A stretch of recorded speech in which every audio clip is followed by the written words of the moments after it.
Hello, everybody, and welcome to today's watch party for the classic movie from 1988, Willow. As always, I'm Andrew, and I'm joined by Dom. Welcome, Dom. Hello, everybody. Right, I'm very excited for this film. We're in a home run towards the end of the year. I can see a lot of great friends are joining us. Let's go through the roll call while everyone gets ready. Just to say, today's sync point will be where we see a yellow logo saying a Lucasfilm Limited production. So I put a screenshot in the Discord, which I will just post again for everybody. Is it? There's me. There's my image if it posts. I think Discord's on the go slow today. Here we go. So let's see. Over on YouTube, we've got Pep Gin. Welcome. We've got Joshua Nelson, Attack of the Kozak. Cute Cult is joining us. Really love this movie. Absolutely love this movie. As I keep saying, it's just a great time. Let's go through some of the people joining us. I can see we've got Sharon, we've got Jam, we've got Lizardman, Alex Peacock, Calbot, Mad Matt. Let's go through some more people. Phonic, Jedi Wizard. Let's see. ENIAC. Brandon. Brainwire. Embry. And Edward the Black Prince, I can see. And Fraglord, welcome. So everybody. Yeah, this is such a great movie. It's quite a long one, so we'll get going quite quickly.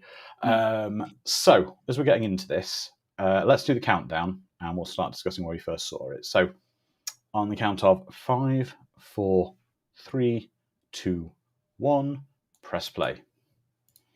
And yes, this is a James Horner score, which is...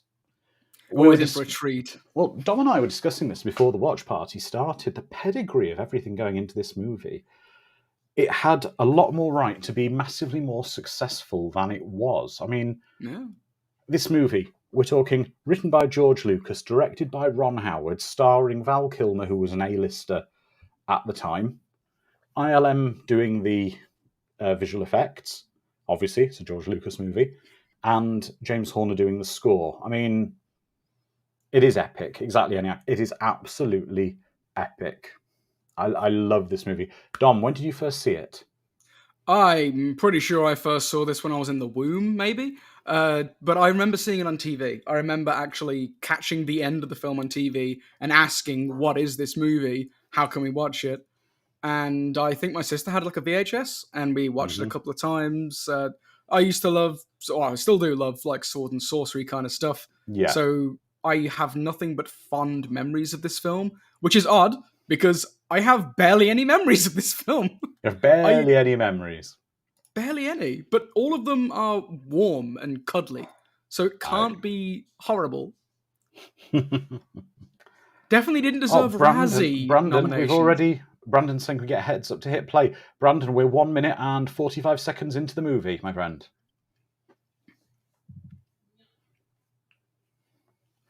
I was going to say, though, this was a movie I rented on VHS from my dubious man in the car with the milk crates of movies. I've spoken about him many before. For those who haven't joined us before, when I was growing up, we had a man who would drive around like the area I lived in, stopping outside random homes, and he'd open the boot or the trunk of his car open. And he would have plastic milk crates full of VHS tapes, none of which were rental copies. They were home purchase only copies, and you could rent them for a week from him. I think they were £1 each. But I can see as well, welcome Stephen Pattinson from Plantation, Florida, USA, joining us. Lizardman. Starship Troopers received Razzie nominations? Yeah. Okay, yeah. Abomination of an awards ceremony. Sorry, can I just say for a second, how beautiful is that shot of her sat by that mountain that we just saw holding the baby? Fantastic landscapes. That is always the thing I look out for in fantasy. Like I was watching a few episodes of House of the Dragon, which I still haven't finished. I'm working on it. But the landscapes there as well, beautiful. And here you see mountains in the background, just crested with ice. Yeah. Gorgeous, absolutely gorgeous scenery. And it's something that CGI will never be able to replace. Exactly. Mad Matt, very good spot there, my friend. Jean Marsh has a history of playing evil queens. Well, she played Mombi, of course, in Return to Oz, which we watched earlier this year, and she played, I believe, Queen Morgana in Doctor Who, which you posted, the Seventh Doctor. And yes, Starship Troopers is a masterpiece, Sharon, and we are watching that next year.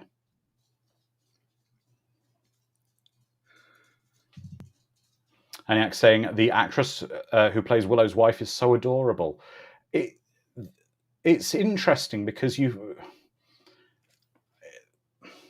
obviously they used all dwarf actors to play the villagers in Willow's village, but you believe they are just a village of dwarves, if you know what I mean. You know what I'm trying to say? They're not. It's not like, oh, we've got a dwarf in the role. It's like the whole community is just dwarves, and you kind of, I go with it. Yeah, it's just people. Yeah, that's right. ENIAC, they used dogs with masks for these monsters. That happens more frequently than you'd think. Yeah. Well, that was one of the things they tried with Alien 3 at one point, was a dog in a costume, wasn't it? Yeah. I don't think Bones is happy about the thought of being put in a costume. He just ran out of your room. It's what he does. He's chaos incarnate right now. I will say this is something quite. This is quite a George Lucasy thing of borrowing from other media or inspired by other media, because we're seeing a bit of a parallel to Moses here, of this kind of savior child being put in a reed basket and sent down the river. If you take that concept on its own, how is it better to send your child on a wicker basket down a rapid river that may have rapids towards the end, or a comical waterfall at least, than outrun some hounds, the rodents of unusual size, as exactly someone said earlier? It is very Lord of the Rings inspired, but everything is. That's right. Oh yeah, if you can't touch fantasy without seeing hints of Tolkien. Welcome, James Hellier's joining us, and he says, "I'm on the side of the killer pigs." Do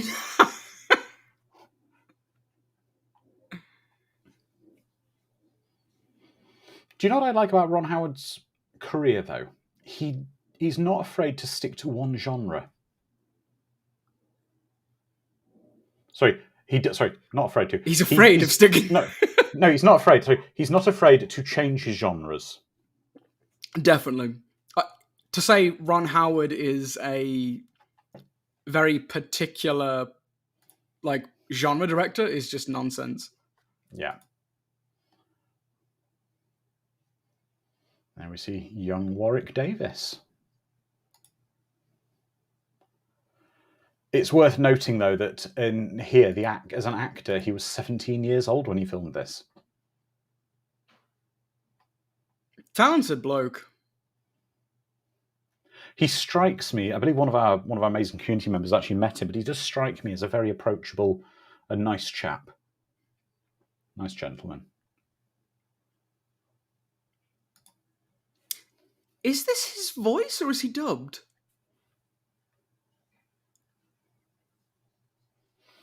His voice. Lisp. That's his voice, yeah. It is his voice, but I'm kind of glad by the end of the movie. It's like he's starting to do a bit of an American accent. But by the end of the movie, he kind of stops it. Oh, Mr. Burglecut.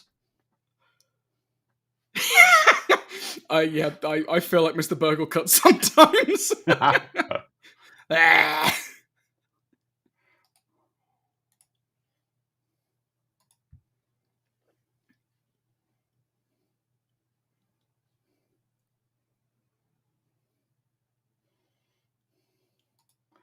I will say, though, unfortunately, with a few of the small actors, particularly maybe with Mr. Burglecut, for example, in the UK, a lot of actors of that particular sort of size have roles in pantomimes as the dwarves in the Seven Dwarfs, and some of their acting ability is very pantomime.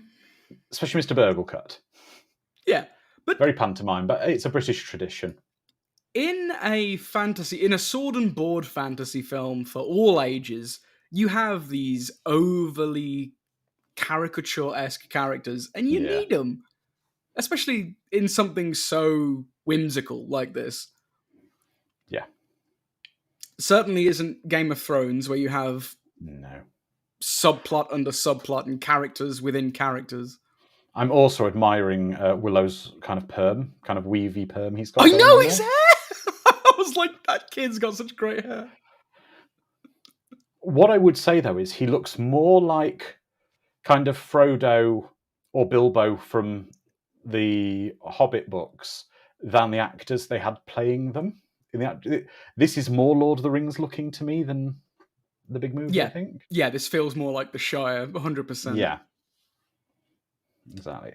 James Helly says, a friend of mine was an extra in this. Apparently they were recruited the students from a local university as background characters. As it's a fantasy film, I lacked the interest to inquire further. Fraglord, welcome, saying, anyone seen the new Willow? Well, I've seen the trailers for the new Willow. I'm very excited by it. That's why I actually lined this movie up as for this, because it starts this week, the new Willow series. Even if it's not great, it's going to be like pizza. It's still pretty good.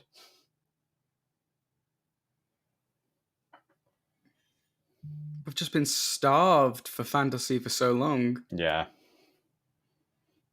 Much to James Hellier's. Eniac saying, the village elder is a fun character. That's Billy Barty, isn't it? Kind of the wizard of the village.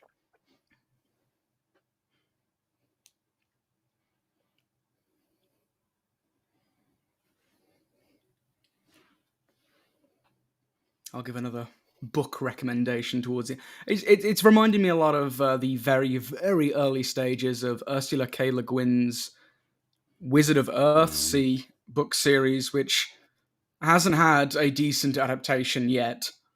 But Wizard of Earthsea is a phenomenal, phenomenal series. Definitely a better kids' book series, I'd say, than Harry Potter. Yeah. Oh, this looks so fun. But again, this is something that Ron Howard does very well. Large scenes with a lot going on at once. Yeah, just character. And again, it's maybe not the greatest movie made, but if you ever see, there's a movie he made after this called Far and Away with Tom Cruise about the Irish going to America at the land race. And what is incredible in that is there's a scene called the land race at the end. Aside from the score is John Williams, which of course is just amazing all the time. It's so many basically horses and wagons all racing along at the same time. And it's Ron Howard. He's so many moving parts, as we saw in that wonderful kind of long shot of the village, of everyone doing something. Yeah.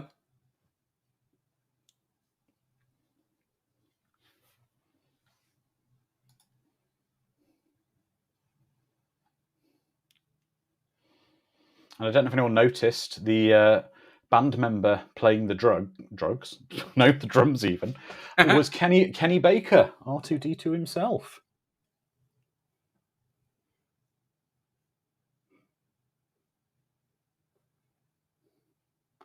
Yes, you can. Thank you, Edward. You can. That's Peter Dinklage.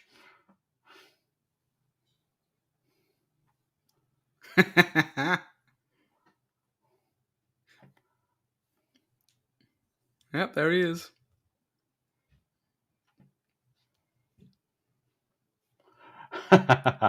Oh, Sharon, I don't want to read that to poor Dom. She says, so right, Andrew, this isn't the best movie, but it's super fun to watch. Not the worst movie I've ever seen. That might be Extra.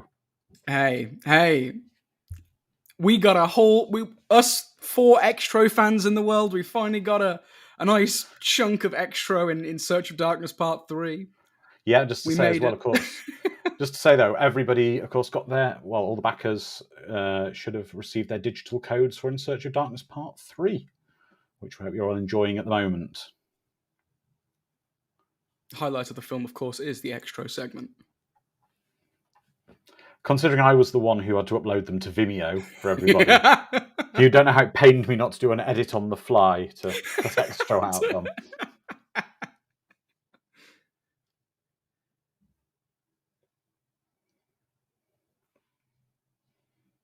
Do you know, though, I believe Billy Barty was nominated for a Razzie for this. What's he done wrong here? Nothing. Yeah.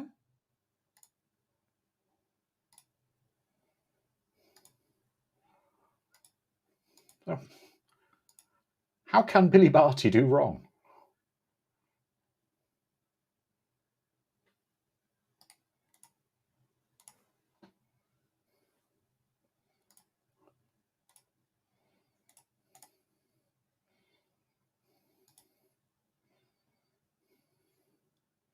So much tension in this scene.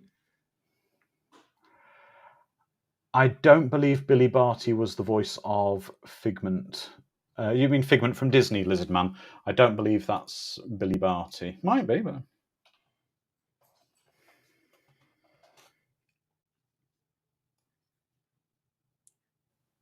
he was. Originally, he was voiced by Billy Barty, then Corey Burton, and now Dave Goles. So yes, you are right. Figment's still at the Disney parks. He is indeed. Ah.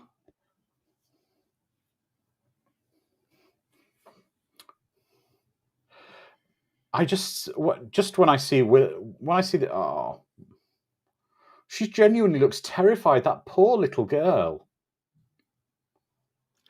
Yep. Oh God. Picturing behind the scenes stuff. Just Ron Howard being like, cry harder. What were they doing to the poor kid? But again, and I'm going to keep saying this, I think throughout this watch party. Oh, well, thank you. Joshua Nelson says, what just finished watching In Search of Darkness 3? Incredible. And James Helly says, Ron Howard, another successful graduate of the Roger Corman School of Filmmaking. But what I was going to say is, I just keep, every time I see Willow, I just think of the kind of the Hobbit look to him. Especially from the Rankin Bass, was it the Rankin Bass one, or was it the what was the animated Lord of the Rings from the late 70s, the cartoon one? I can't recall, but it's got the exact look. You're right, and again, even the village has that look to it. Yes, even the color of the sky, it's very. Yeah. I wonder if they use that as a like source material to get the look of sets and such. I don't know. Drawing on fantasy media that's visual. Thank you. Mad Matt Rankin Bass, the Hobbit. There we go. Yeah. The Ralph Bakshi version, yes. Bakshi version, yeah, that's exactly right, Edward. And something great I saw on Twitter earlier today. If anyone's seen the really fun Guardians of the Galaxy holiday special, James Gunn confirmed to Ralph Bakshi that the animated sort of flashback sequences at the beginning and the end were inspired by the Ralph Bakshi animation, the rotoscope style.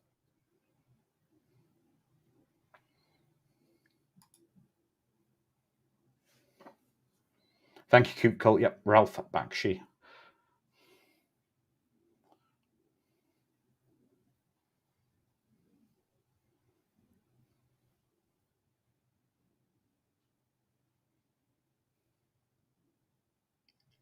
Who's to blame for this? I like the fact that they're nearly talking in rhyme. Yes. Who's to blame for it? Throw him in the pit. Who's to blame for it? Nah, not quite.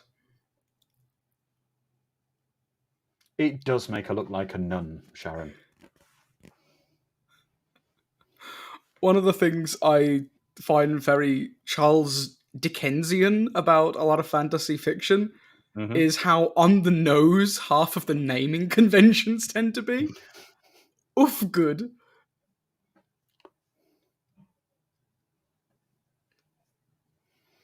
Should we give it back to them, boys and girls? Sorry, if you're British, come on. He's behind you. Where is he? Sorry, if you're British, you'll get that. If you're not, we're just insane people. Yes.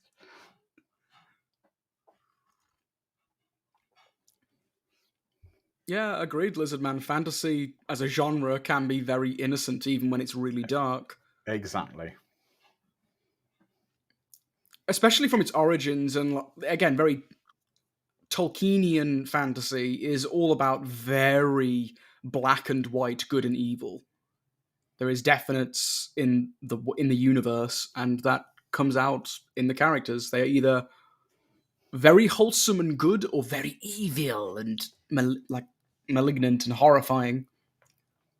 And their visuals tend to exacerbate that. The bones do not say kill the child. Just roll them. Yep, kill the kid. Do you know we're nearly 20 minutes into the movie already? This is flying by. No, we haven't done a Princess Bride watch party, but we will be at some point next year. As you wish. Of course, we're all just going to be quoting the film every minute.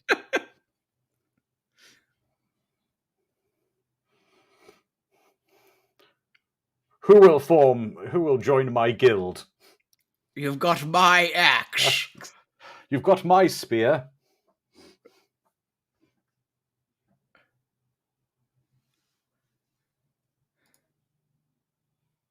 Paul Von Carr. Von Carr's the MVP.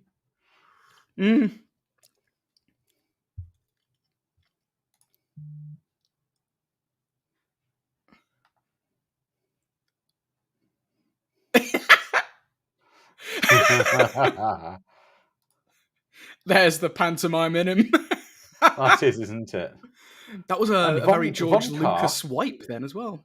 Well, Von Carr was actually the suit actor for the Troll in Troll. The first Harry Potter movie, you mean? First Harry Potter movie. And speaking of that, actually, we are going to be watching later this year. No, we've seen Troll. We're going to be watching No, not Troll 2. We're going to be watching effectively the proto Harry Potter movie. Later this year, we will be watching Young Sherlock Holmes, or Young Sherlock Holmes and the Pyramid of Fear, which I'm looking forward to. Which, if you've seen it, you will know is a proto Sherlock Holmes movie. Not Sherlock Holmes, sorry, a proto Harry Potter movie. So, for everyone watching, what are some of your other favourite fantasy movies? Sort of sword and sorcery kind of ones? Or books. I need more fantasy book recommendations.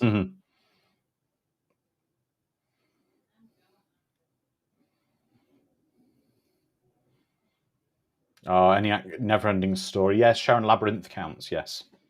Yeah.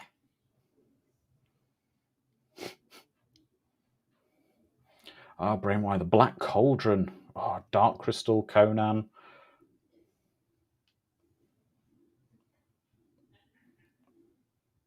One of these days, we'll get a decent Conan series. Oh, legend.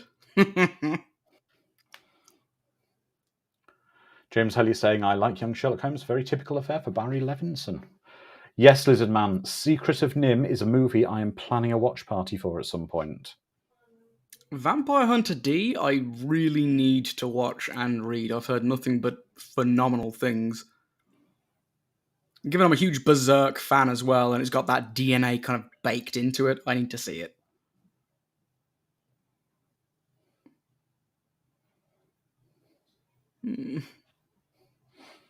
I could completely believe that they were a real couple. Yes, at easy. The moment. The chemistry is so wholesome and sweet. Apart from having hair. That's creepy. Yeah, but he's got just the nicest wife ever in this movie. Yeah.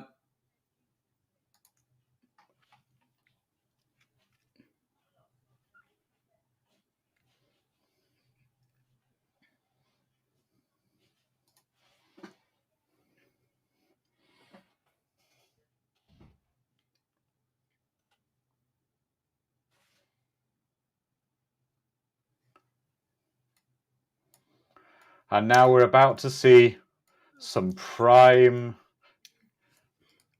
George Lucas involvement in the script. Oh, no, that's later on in the movie. Oh, that painting. Yeah. Yes, Embry. Billy Barty is in this. He played Gwildor in Masters of the Universe. Ah, yes.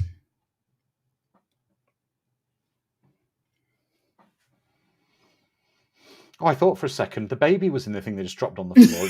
In his backpack. In his papoose. We can see Tony Cox, a younger Tony Cox there as one of the warriors. Oh. That's prime George Lucas. There we go. Yep. bad characters have to have bodily Gross out functions humor. happen to them. Oh Exactly, God. Sharon. And so our heroes set off on their journey to throw the ring into the fires of Mordor, or throw the baby into the fires of Mordor. To throw the baby into the arms of the first person they meet. Yes.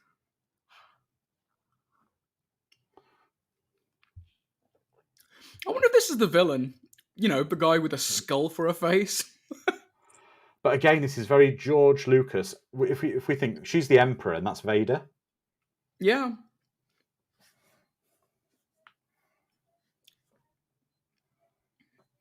Baby of the prophecy.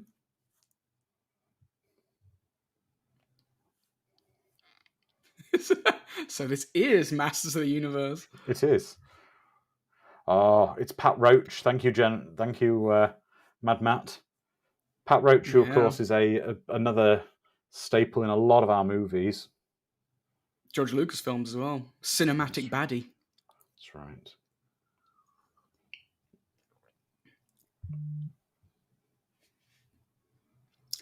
Again, these Lucas wipes. He was a producer, Yes. sure, but it feels like he was in the editing room just adding these wipes. He brought his wiping machine with him.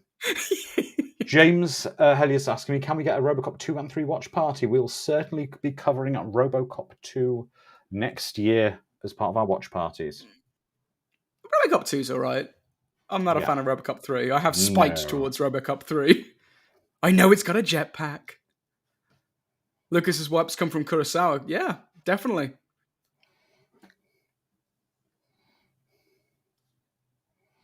I think this year on watch parties, it's probably worth, if we look back over the year, we've had the most films with woods and stuff in it for any year of The watch year parties. of the woods. We have. I mean, probably the most woods we had was Watcher in the Woods, but we've had this. We've had Return to Oz, had a lot of woods in it. Mm-hmm. A lot of woods. Oh, last week as well was 90% woods. All right. Yes, exactly, Sharon. These woods are not smoky or foggy. Yet. No. That's the baby they're all enjoying on the spit. Oh, but that is a beautiful shot. It's gorgeous. Yeah. Most of these like wide shots showing plenty of landscape are phenomenally gorgeous. Are these California redwoods I see before me? No, I believe this was shot in the UK, I think. It does feel UK-ish. It has the grime of the UK. It's either UK or Eastern Europe, it will be. Let me have a look. Filming and production. Some of it was in California. Yeah. Some of it was Scotland. Some of it was New Zealand. Some of it was Ireland. Some of it was Wales. In fact, they travelled. Yep. Buckinghamshire. More in Wales. We've been in North Wales and South Wales. Right. Wow. So Okay, when we get to budget went. Knockmar Castle, the exterior was in Snowdonia, which is North Wales, I live in Wales.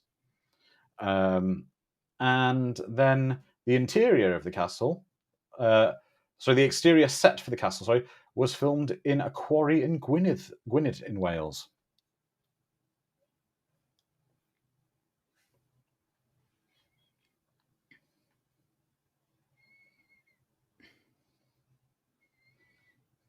Just shank him. He's in a cage.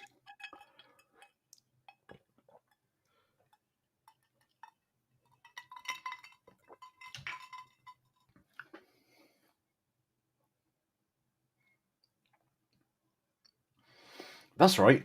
Give the baby to the criminal locked up in the cage. I think of no better place. Nice and safe in a cage. Give the baby to the starving criminal in the cage.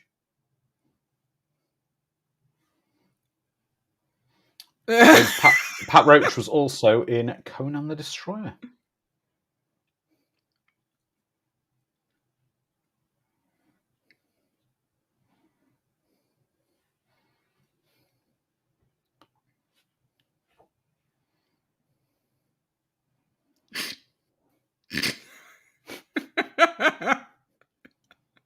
He's that guy who votes we kill him. I don't. I don't know, Sharon. I hope Val Kilmer will at least be cameoing or mentioned in the new Willow. That'd be wonderful to see. But clearly he can't easily be in it himself. But there's a fascinating YouTube video you can look for where they've been able to use deepfake technology to recreate his voice at various ages for acting roles, and it's what they used in Top Gun.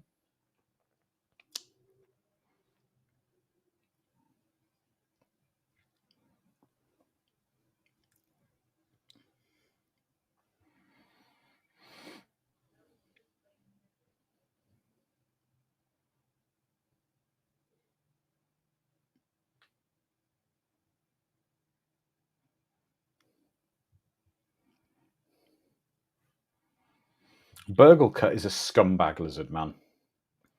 Yeah, the name sounds horrible as well. Again, very Charles Dickensian. Burglecut. It almost hurts to take out of you to express. Ah. Thank you, Alex. Alex says at the celebration they mentioned that while Mad Mardigan isn't in the film, his presence will be felt. That's cool.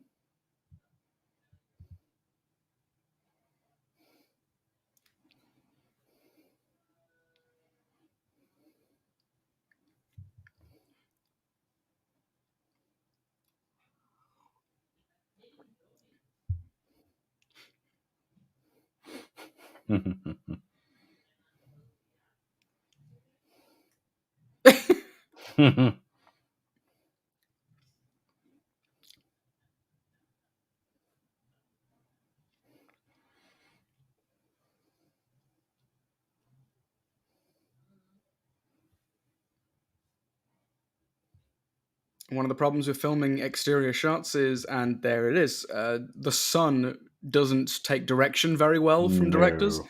So it goes up and down all the time. So you have to be very careful, especially in the editing room, with how you organize these shots. And that was done pretty well. It was darker. Can I just say that's probably the fastest person I've ever seen riding a horse in a film in recent times. Like, so he was proper. Yeah, he was going for it. Yeah.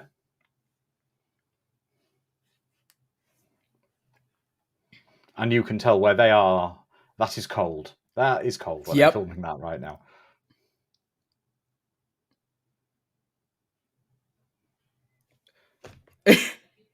Your name is Migosh.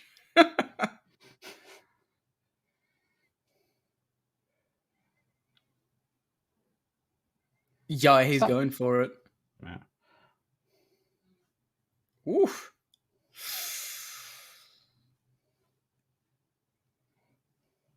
Everyone knows that to make horses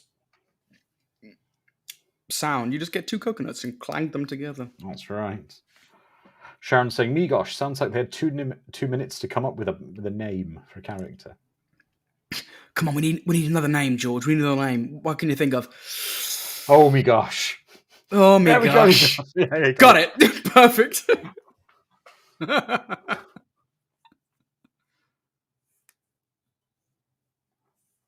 Those are kangaroo tears. Yeah. Exactly. Fraglord is saying they could just as well have met Conan on the cross and set him free.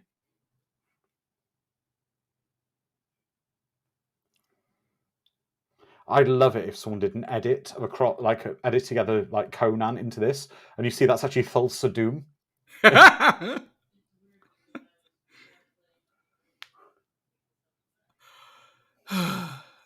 So close.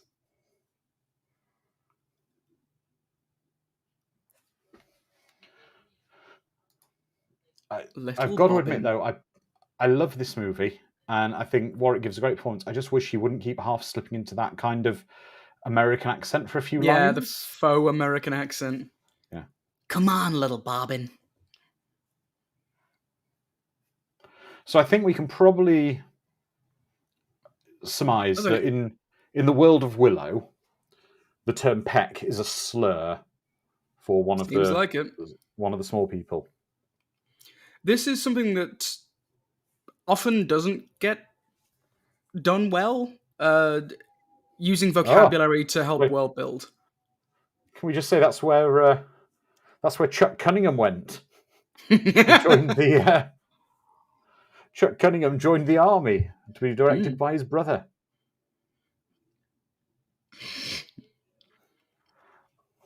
Who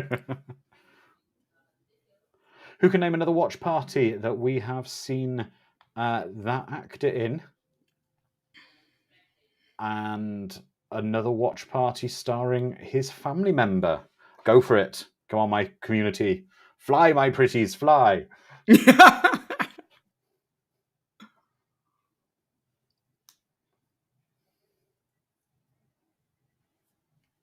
That's right, Alex. Spot on. He was in Superman 3. Playing Brad the drunk. Ah, yes. And a movie starring a family member of his. There's actually two. We had two starring a family member of his.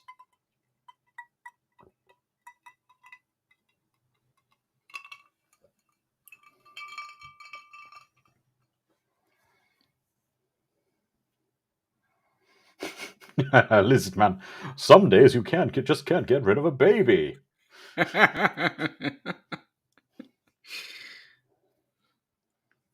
Oh.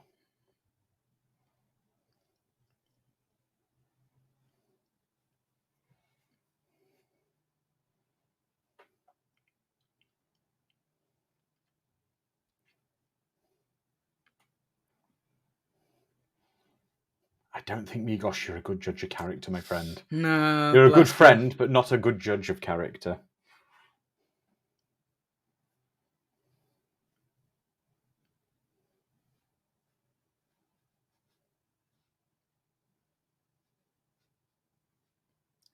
James Horner, you sly dog, you. Just getting that whimsy in there, just sprinkling it in. I really miss James Horner's scores. You can spot him a mile away, but... Yeah. But that's not a bad thing. No, it's not. Sharon, his father was Grig in The Last Starfighter. What was the other watch party? We've actually... yeah. Sorry. Oh, yeah, RoboCop. And there was one other. Where possibly he had the most convoluted and sinister scheme in the history of all movies ever made. Yes, Sharon. Halloween 3. You got there, my gang. You got there.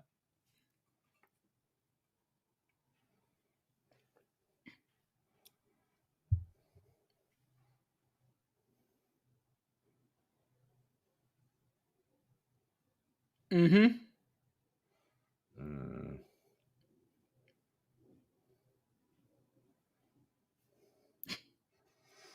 Yes, James, that's right. Silver shamrock mask for that man. The acting that's right, Alex. from Kilmer here. Alex, yeah, his father was in Last Starfighter. He was Grig. Mm-hmm. Sharon got that earlier.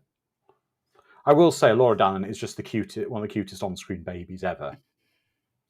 Very emotive as well, like surprisingly so. But yeah, Val Kilmer's acting is on point because we know he's a scumbag. He's locked in a cage. He's done nothing nice yet. He's a scumbag with a heart of gold.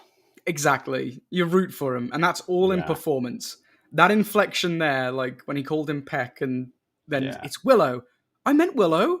It's weirdly endearing that he cares enough to lie to him. But it's just the inflection, that little inflection. Acted differently, wouldn't like him as much, or at all. Willow and Migosh. You do realise this is actually this is different from most watch parties. We've got a 17-year-old playing a fully grown adult. I know, yeah, it's the opposite. With a family here, as opposed to a 48-year-old man playing a 16-year-old. Teenager. Yeah. I'm about to go to primary school after my morning shave. Oh, James. Saying Val Kilmer and acting, words that don't usually go together. He's a pound shot Marlon Brando. I really like Val. He's done some good performances. Yeah. He has a reputation, of course, but he's also done some good performances. Yeah.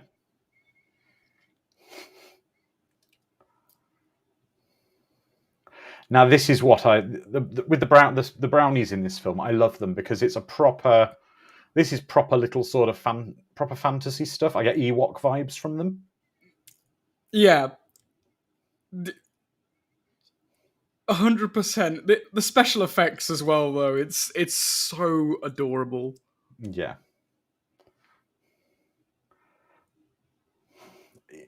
Yeah, Lizard Man, have we stumbled into Gulliver's Travels? Yeah, Sharon, Kevin Pollock as one of the brownies is just perfect in it. And he's very inspired by Gulliver's Travels. We can see the forest moon of Endor flying overhead. Yes.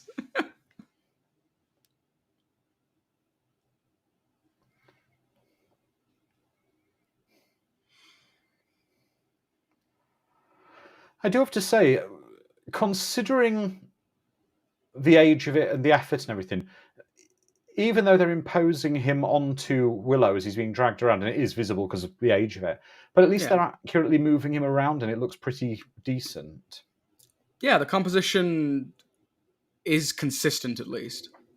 Yeah. Which is difficult to do. Yeah, I feel like I'm watching Army of Darkness as well. Frank Lord!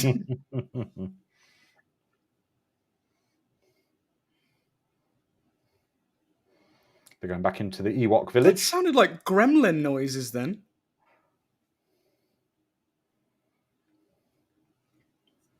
Hey, Tinkerbell, get out. You're not in this movie.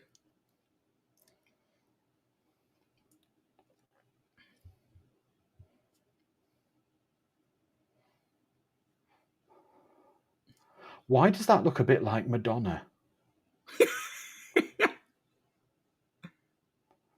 Looks a bit like 80s Madonna.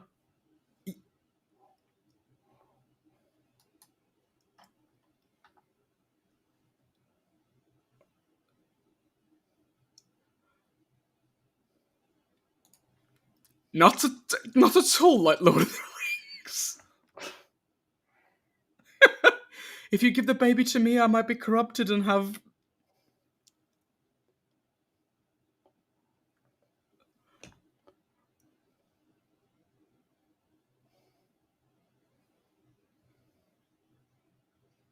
What?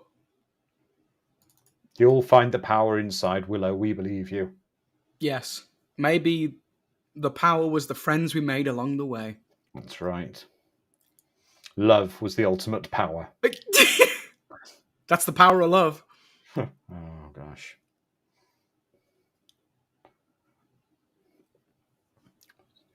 Wow, she went big there.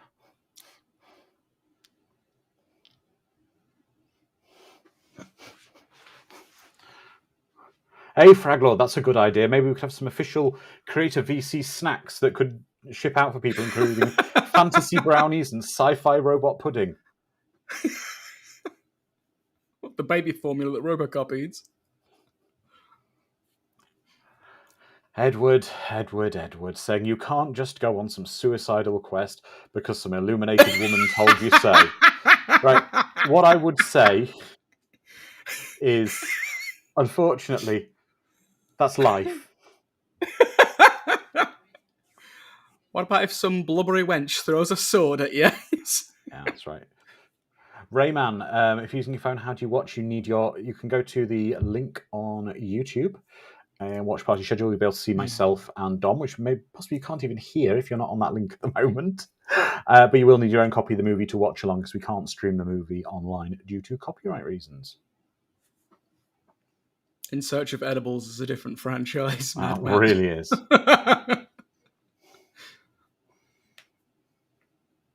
Oh, thank you, Pepjin. This movie used to have the working title Munchkin. I can see that. Yeah, that would have made it age incredibly poorly. So that wand, the wand of, what was it, Racial? Finn Rizels, I believe it is. I'm looking the name up. Yeah, Rizal. Finn Rizel, yeah. Spelt Raziel. Do you know how weird it's been transitioning to America and saying Z instead of Z? Z. It's an absolute pain. Sorry, I'm just having a mild existential crisis because a fantasy story I am currently writing has protagonists Raziel, spelt that way, and Willow. So I'm I'm now But convinced. Alex has got it absolutely right. It's Chalendria's wand, but given to Finn Raziel.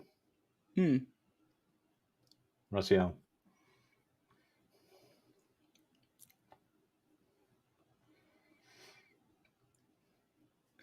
Again, though, this is very George Lucas. We've got an arguing, squabbling duo of sidekicks. Yep. Oh, that would have been miserable. Oh, yeah. Yeah. I have such respect for actors that go through just the rain. It's Yes. horrible.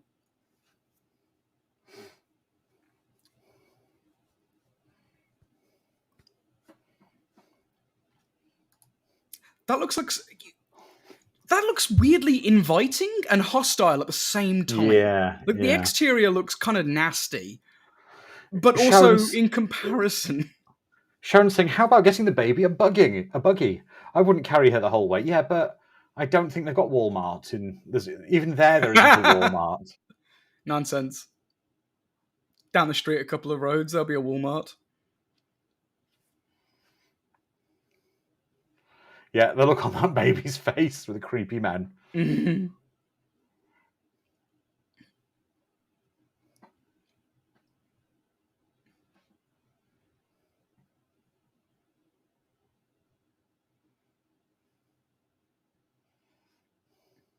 They're throwing away lots of cabbage there, or lettuce. Yeah. Just make a sandwich, dude. Yeah, but no one likes cabbage. That's true.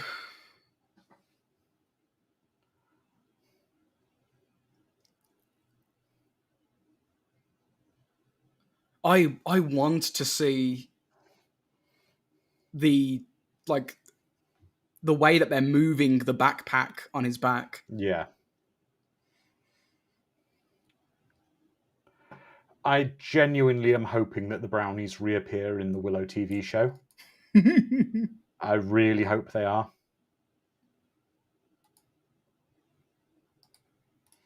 Like all things, I want it to be the perfect mixture of something new, but I want a glorious chunk of fan service.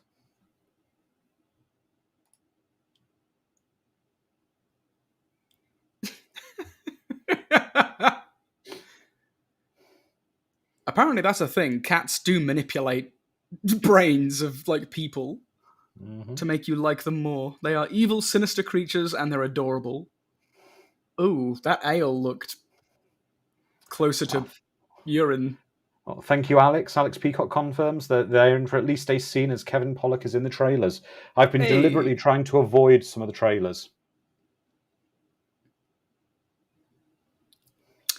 Can't have a bar scene without a bar fight, can you? That's the law. Good old barroom brawl. Oh, God.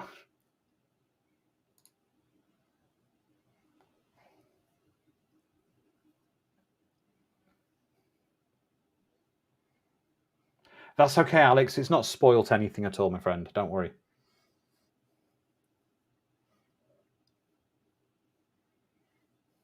Oh. God, Santa looks angry. Yep.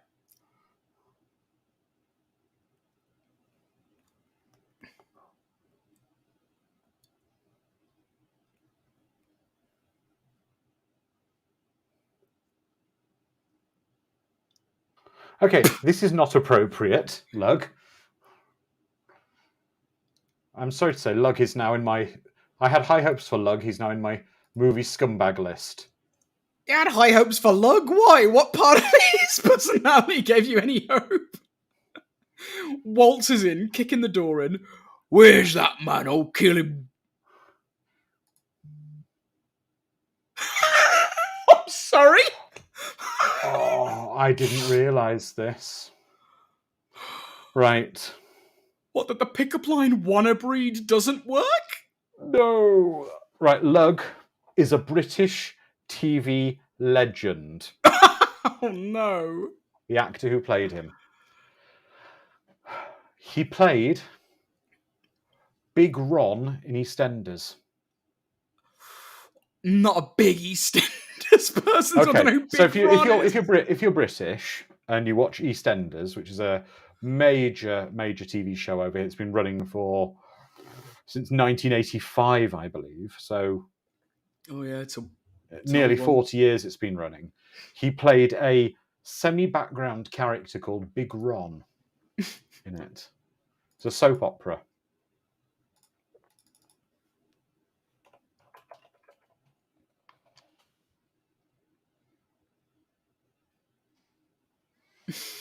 Basically, whenever there was trouble in the sort of in the little community, if you needed some muscle, you'd get Big Ron.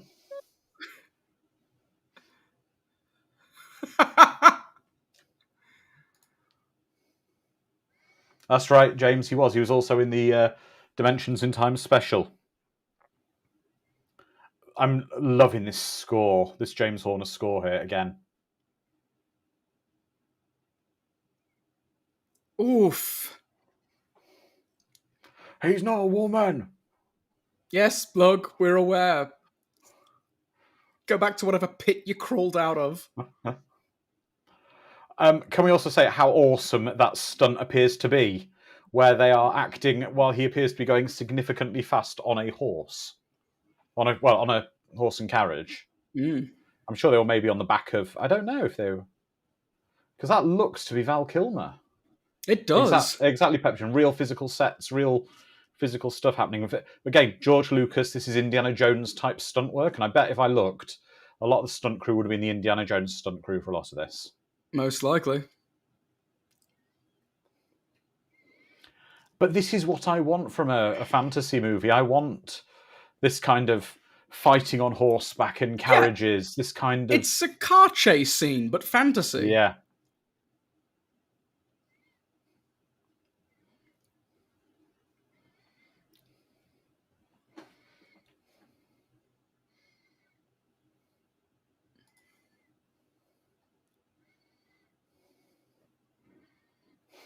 You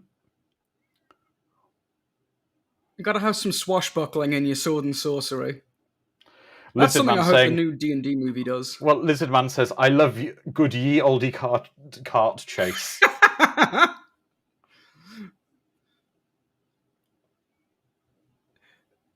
Ooh!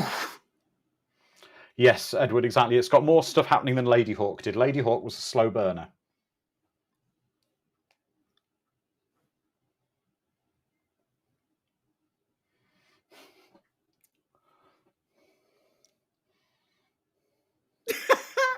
The next time I see someone dangling precariously from a ledge, I will ask them, what are they doing? What are you doing down there, you silly git? Come on, get up. Exactly, Fraglord. Speed, the medieval prequel. We can't go under 20 miles an hour. If we do, the carriage will explode. That's an enchantment. Oh. You're giving me D&D one-shot ideas. Yeah. But James Horner was absolutely on fire with this score, wasn't he? Phenomenal. And it's not overly like Star Wars. No. It's great. Wow. Okay, often I'm checking IMDb, as you'll appreciate. If you get a chance, go onto the Willow page on IMDb and look how many stunt people were involved in this movie.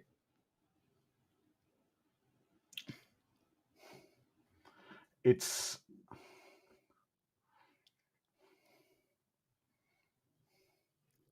Oof.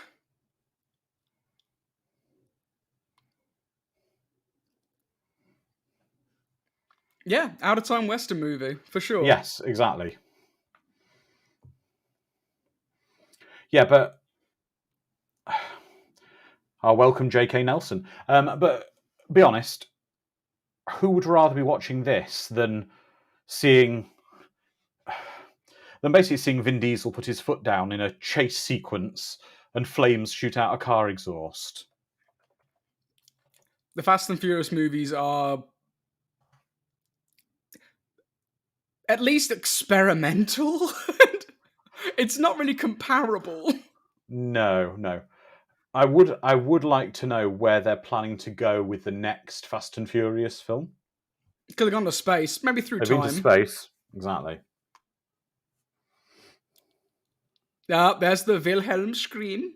Yep. Jorge loves to use them.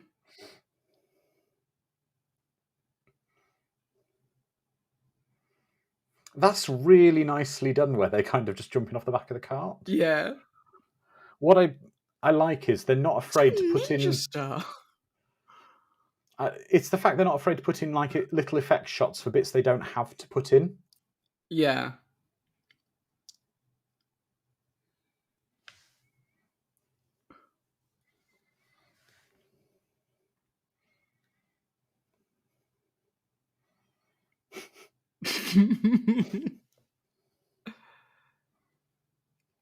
Yes, Fraglord, I agree with you. You have a soft spot for the first Triple X. That was a movie of its time.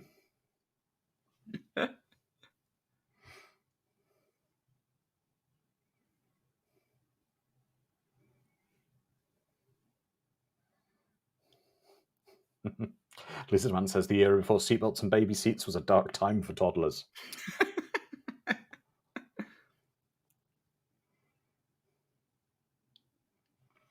And again, this is something I was saying earlier that we saw in some of the bigger shots. Every shot that Ron Howard is putting together, he's not afraid to have lots going on at once. Like that scene there, they could have had just Willow saying goodbye to Mad Mardigan as there, but he did choose to put in a shot of the brownies walking along at the bottom. Mm-hmm. It wasn't essential, but it just adds to the richness of it, and that's...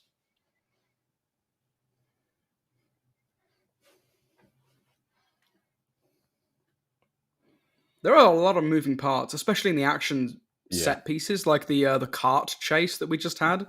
There were several central characters doing different things at once. James Helly says, if we're doing a Ron Howard film again, please, could it be Splash? James, I may say yes to that, actually, because Splash is a fantasy comedy. However, you have to tell me which movie features in Splash.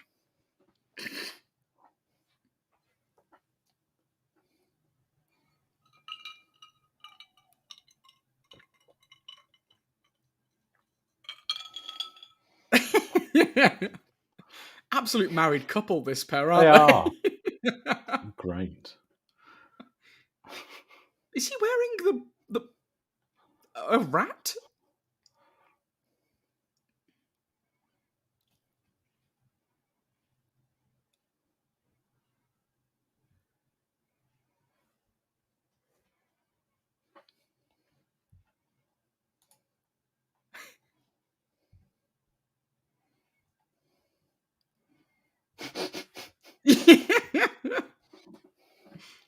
This castle set. Yeah. Lizardman says, this is like Luke and Han trying to become friends without Kenobi forcing it upon them. Pretty much.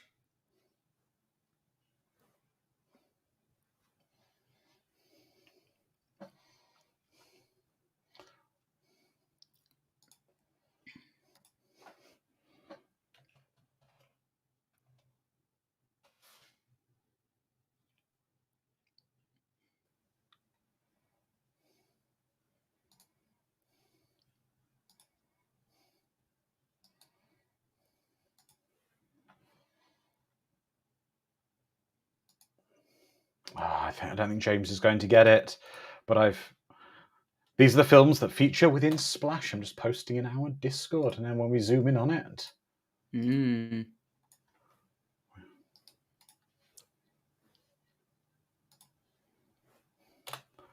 There we go. Some of the best cinematic marvels ever put to cinema. Both had the budget of a thimble.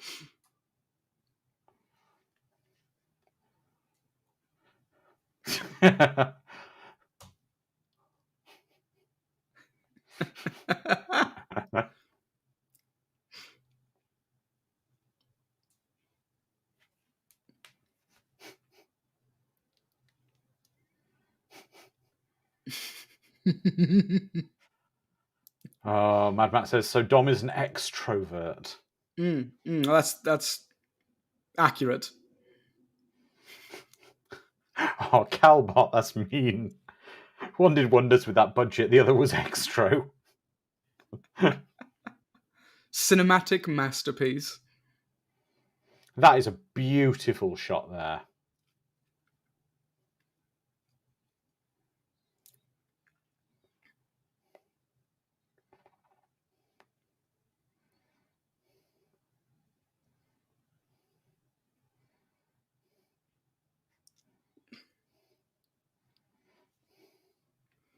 I'd like to see him supporting her head a little bit more there. Just a touch, yeah. Her neck is craning. So... Oh, James, that's mean. Dom, which version of Extra was it in Splash? Was it the bad version or the other 3 bad cuts? Not a single moment of Extro is anything less than a masterpiece. Fraglord is saying, I feel I need to see this Extra. Well, there's a watch party, my friend. You can go back, you can find on our channel, Creative VC Live, and you can watch it with us. It was you can hear me try desperately to justify half of the crazy crap that happens. Edward the Black Prince saying, no, you don't need to see Extra. I tell you what I would like to see in Extra is, you know the bit where we see the monster by the road, kind of on things? I'd like to see that turn into the scene from Spaceballs with their Hello, My Baby. What, the Extra monster comes out of some dude's chest? Yeah. No, the Extra monster all of a sudden just starts singing and dancing. Hello, my baby. Yeah.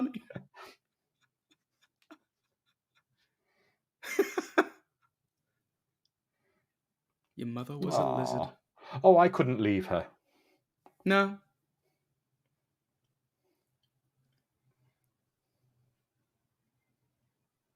See? Heart of gold. Yeah. He's still wearing his skirt. What else is he going to wear? Boots now. Thank you, Lizard Man. I think you can actually watch Extra on YouTube for free. I think it's on there. if anyone does want to watch Extra, I would suggest our commentary because I justify everything. And I'd never seen the movie before. Most of it's me holding my head in my hands, crying. When is this going to end?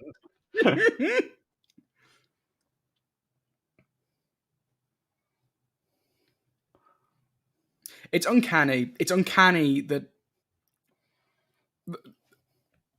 Okay, it's called Finn Razel, but here's a question. Sorry. That little island in the middle of that, I believe that this would probably have been Scotland. Is that the island used? I'm going to have to look for the filming locations. Is that the island used for Dumbledore's grave in the later Harry Potter films? Is it the same location? That fog is beautiful. Yeah.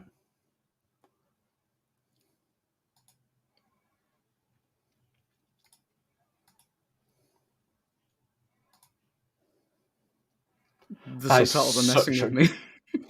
That is such a great shot, though. It's beautiful. It's gorgeous. The stillness of the lake. And him just being the only... Yeah, Phonic, it looks like Highlanders.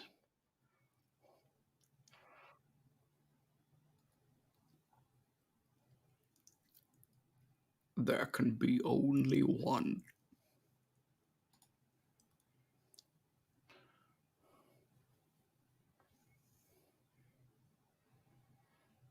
Oh, they have done the creepy animal mouth thing, but not done... They have, yeah. The worst thing. The blinking? Is it blinking? So far, no. Exactly, Edward. Exactly. The discrimination towards geek entertainment back then. This is not a bad movie worth a Razzie at all. Oh. No.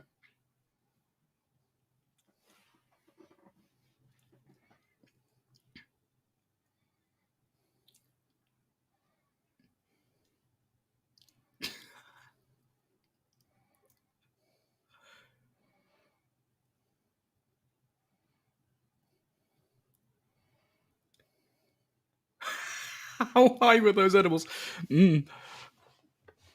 Exactly, Pepjam. We're going to have some morphing in a minute, which was a new technique used in this film.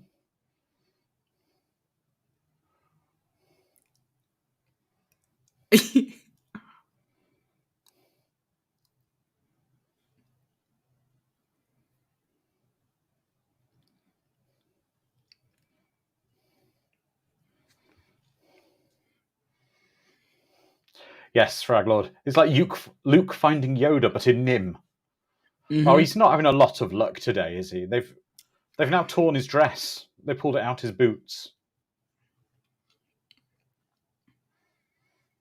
Exactly, James. The Razzies aren't fair. They seem to target certain bad films and actors rather than genuinely bad films. Mm.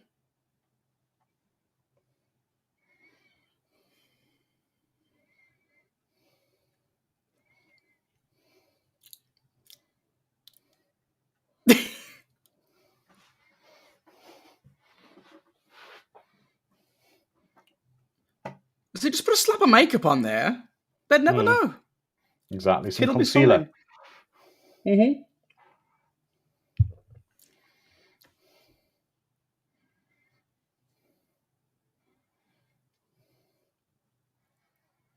No, it's not bad. Pepjin, you're certainly right. This movie is not bad at all. This is a good movie. Oh, look at her dagger. That's very cool. It's got a bone for a handle. Yeah.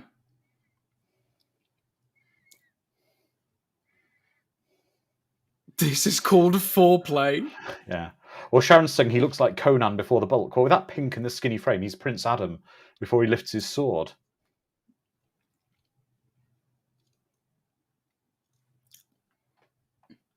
I have the power. What I will say is, people saying that it's not a perfect film and whatever. I was 10 or 11 when I saw this. And this was one of the greatest things I'd ever seen. When you consider other big sort of fantasy movies that came out at a similar time that I had seen as a kid that were on my radar, were things like Superman 4 around the same time as this. Yeah. It's clear which was the superior movie.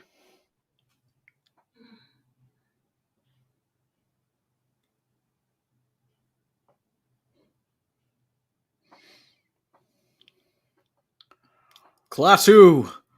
Barata. Oh, it's all right. They've given him a jumpsuit. Yeah.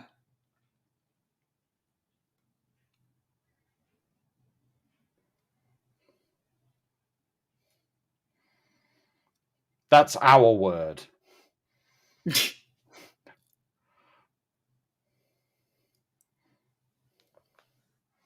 Ah, yes, foreplay.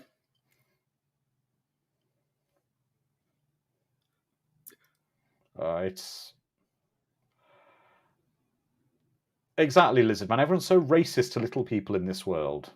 But then I suppose maybe you can understand why, because if they're quite a mean society and they are physically smaller and weaker, etc., it's the whole thing about the larger people bullying them. Yeah.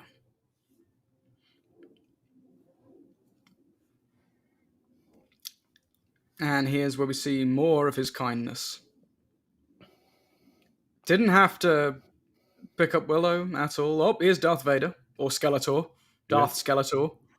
Well, if we're comparing the He-Man stuff here, Fraglord's saying the thing I like best is the daughter's journey, like a reverse Luke of kinds.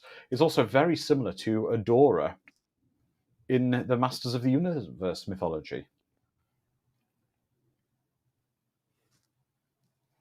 Are you saying we need to dub over all of Kale's lines with Skeletor voice? Yes, exactly that.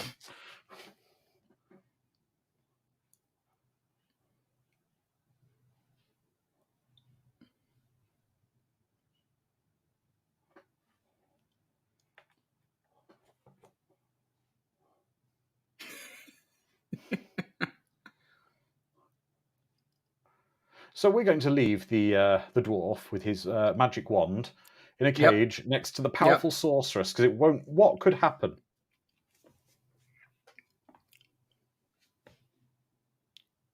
Also, the sorceress looks like she can just walk out of that cage, no problem at all. Yeah.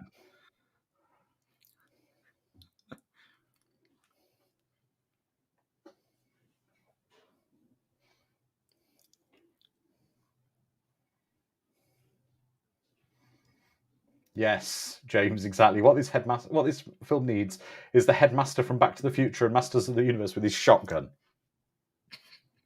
It's true.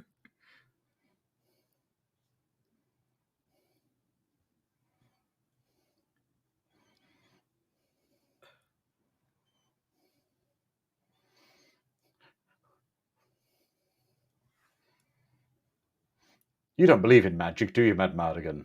There's nothing I've seen in the galaxy, kid, that...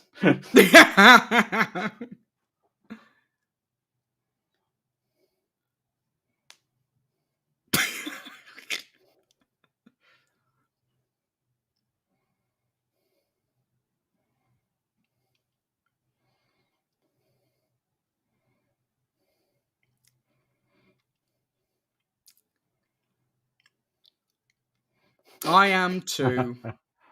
What, a young, beautiful woman? Yes. Okay, just checking.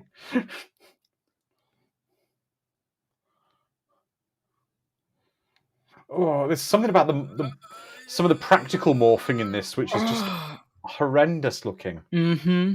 It's painful. It's got oh god, the Skeksis have been born.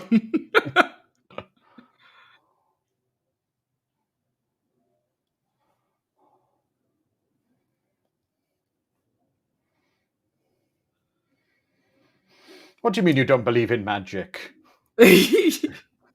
Well, you don't believe in the magic, do you? Well, why would I believe in something you just learned about 10 minutes ago from an old man? Yeah, An old a witch. creepy old man. Could they really not?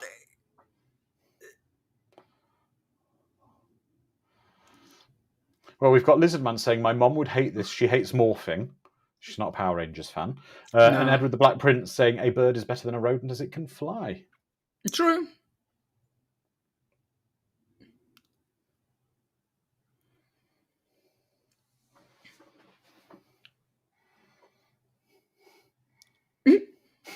Be fun. His teeth got significantly better in the few days he's been free.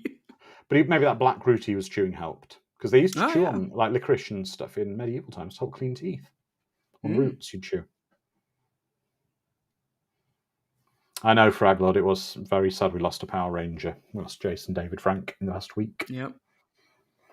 If anyone is struggling, please, please, please, there is help out there. Please reach out.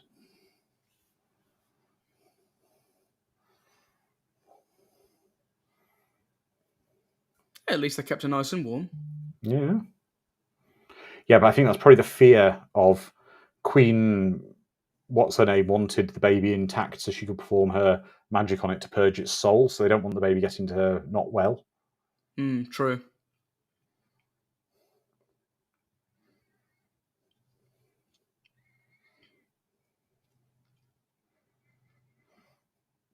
Her hair is magnificent. Her nighttime hair is phenomenal. I've also got to say that thus far in the movie, the bad guys are taking better care of the baby than the good guys. Yes.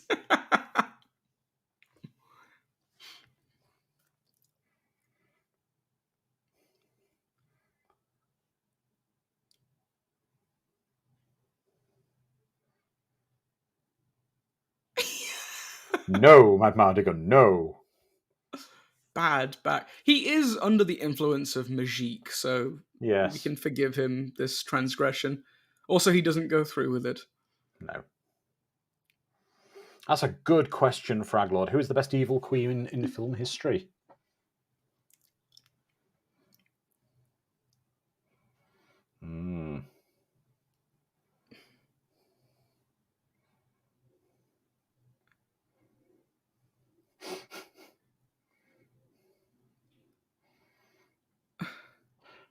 I think this is the same love potion he's ingested as Hart Bochner in Supergirl. I'm hearing the George Lucas writing here. You are my sun. You are my moon. Yeah, but this was basically exactly what happened 4 years earlier in Supergirl. Yeah, it is. George. Oh, God. I am tortured by the kiss you never should have given me.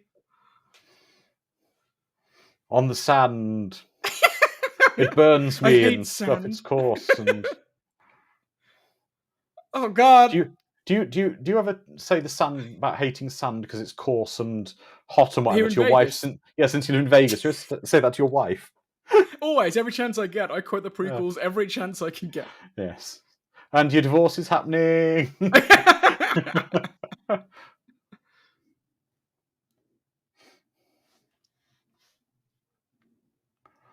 I will say Maleficent is a very good queen. He's finally got a sword. Yeah. Good I on you, love his Val. energy. I love Val's Yeah. energy in this fight scene. But I mean, let's be honest, Mad Mardigan is Han Solo of the movie. He's Yeah. written basically as Han Solo. 100%. Again, we got that great score and something I love. I would say that there's parts of this where James Horner is very much emulating John Williams on bits of this. Oh, yeah, for sure. I love. Right, who can tell me a movie that came out very close to this that had a similar scene, a similar escape scene, in a way? Not a fantasy movie. Came out, I think, 1 year earlier than this. Not quite Goonies, Sharon, but it was a movie with a snow escape. Very similar.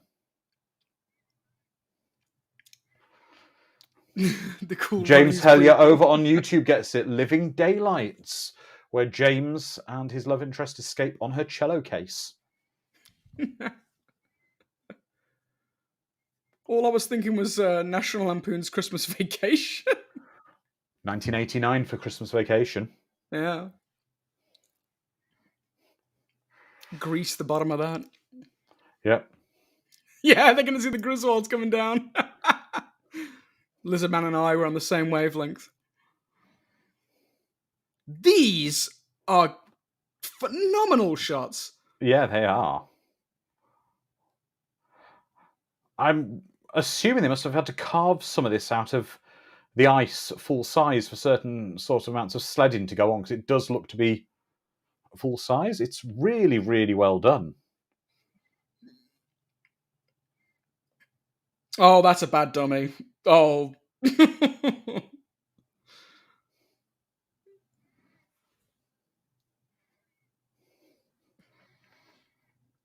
Considering this is a frozen wasteland that these people live in, there seems to be a lot of apples. Then, apples grow in the snow. Oh, I love that.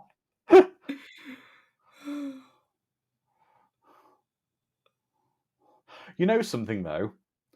From being a child, when I used to play in the snow, many, The many amount of years times you ago. tried to do that. No. We did that. We did that to one of my friends before. Put him inside a thing like that. But also, when you would roll snowballs eventually like that, they would end up just being cylinders rather than perfectly Yeah. round balls.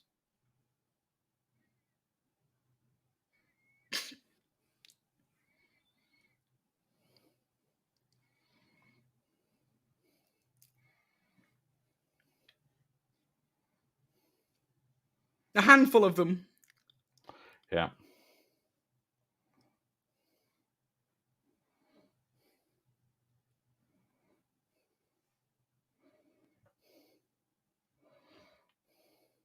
Again, gorgeous location, film, And that's where the budget went. And that's where fantasy needs to spend its budget. You can have Yeah. hokey looking sets and hokey looking effects, but landscapes is really the visual language of fantasy. Yeah. Having these gorgeous landscapes right next to each other.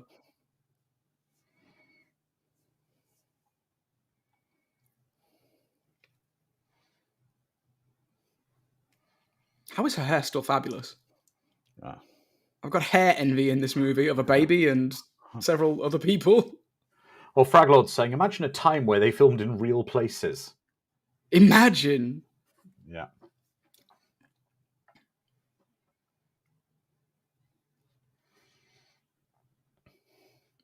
That was a noisy bird. Kind of sort of sounded like a child screaming.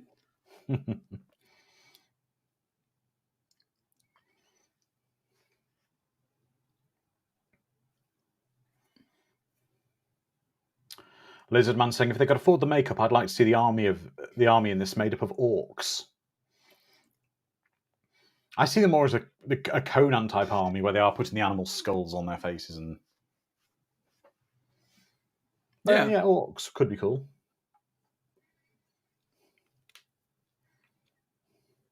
I like the Army of the Dead doot doot skeletons myself. What I would say is that if the Willow series uses the some of the virtual set technologies they've used on things like Mandalorian, then I have high hopes for parts of it. Because those immersive environments are incredible that they use. They are fantastic. It's borderline impossible to tell that it's even a virtual environment. I miss the realism, though. I miss having environments that live and breathe. It smells there, you can tell. You can tell.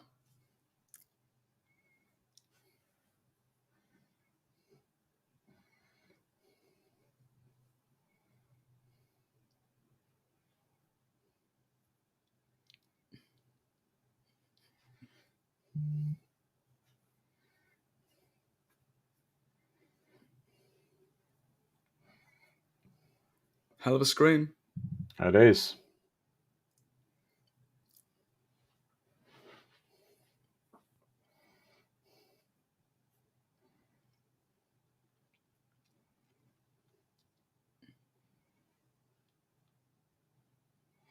Ooh.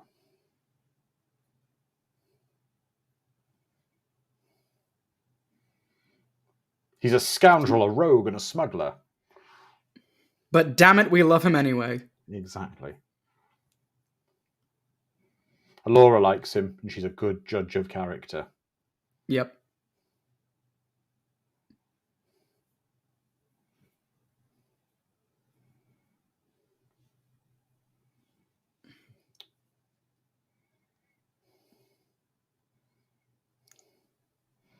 That's a very long name to have, though, isn't it? Isn't it? Yeah, it's not like you could shorten Martigan. it. Mads. Yeah. Ah, look, conveniently placed horses. I'll go with it.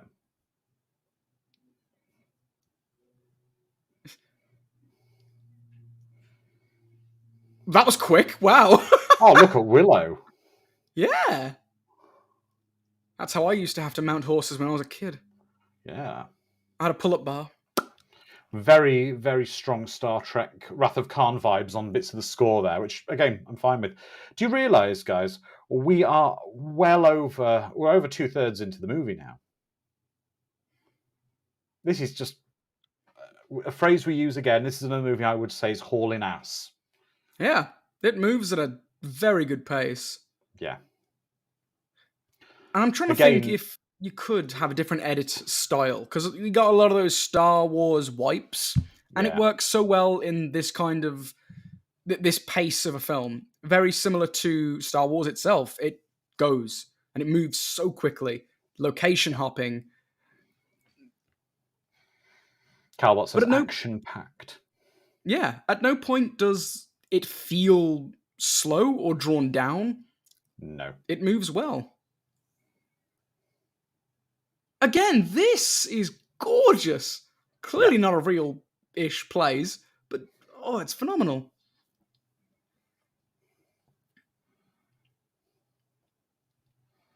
Well, of course, that's Joanne Whalley, who became Joanne Whalley Kilmer. Mm-hmm.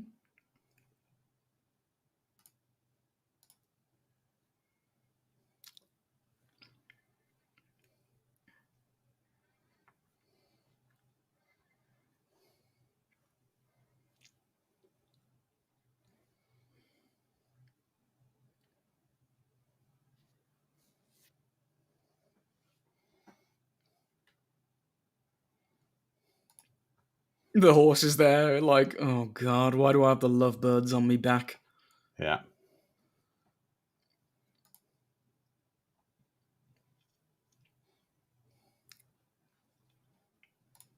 You can let it go at this point.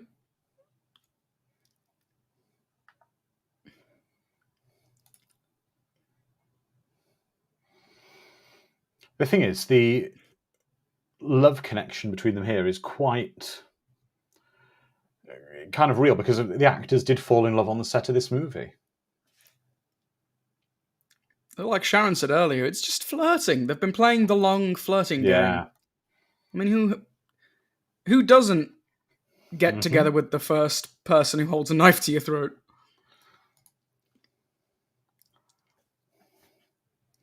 Away. Away. I just, the only again things I have a problem with, and it's not really a big thing. 'Cause it is really the actress's voice, but the kind of the voice of the witch who's transfigured into animals. Always sounds like this. Yes, they want to talk very high. Willow, you must stop it, Willow.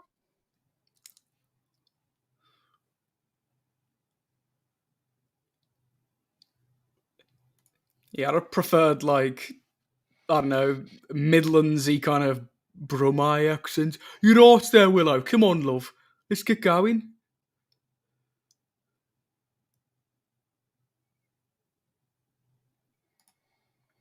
It's Patricia Hayes who was the voice, and eventually the body actor as well.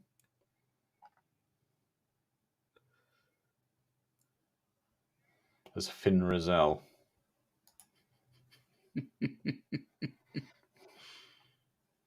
No, not a Geordie accent. Oh, why, man? Why, man? Right. I can't believe it. Oh, that looks real sucks. dung, doesn't it?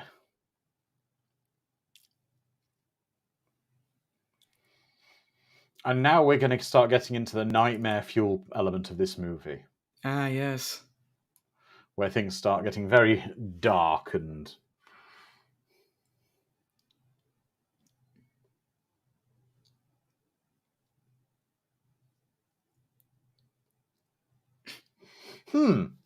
We're in a castle populated with trolls, and we have a very powerful sorceress with an even more powerful wand. Yes, I think I want you to change her back to help us. I think he probably said it because he messed up the last time, and he doesn't want to mess up again. Yeah, I'd still would rather have a very powerful sorceress on our side. Me too, 100%. See, this is where Aquaman got this suit of golden armor hidden away from in the movie.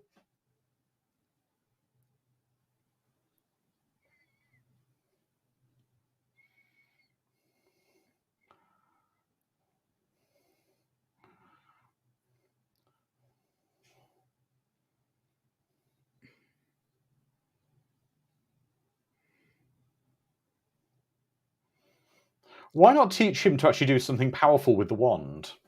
Yeah. Just learn to cast Fireball, you'll be fine. Yes. Yes, Fraglord, he found some epic or legendary gear trapped in the... Yep.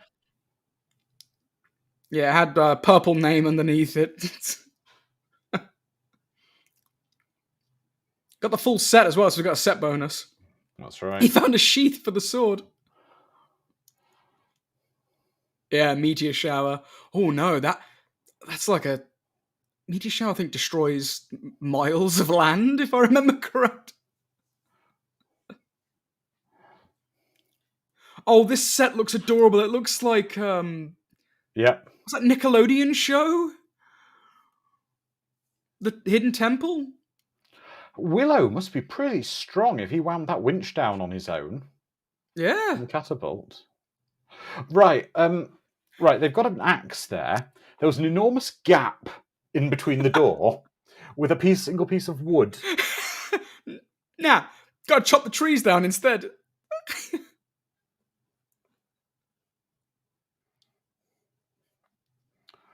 That's the cleanest battering ram. And they made it in seconds.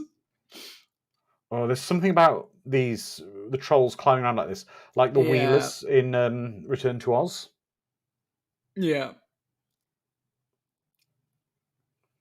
The quest? Oh, yes. Sorry, the quest. We do need Ash Williams in here. He'll stick it up his nose. Yeah, this is going to go really well. Oh.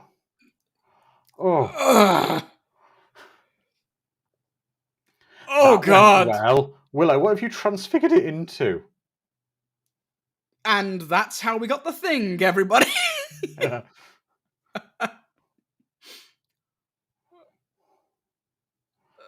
You see, they could have just put the axe through the door and chopped the brace down.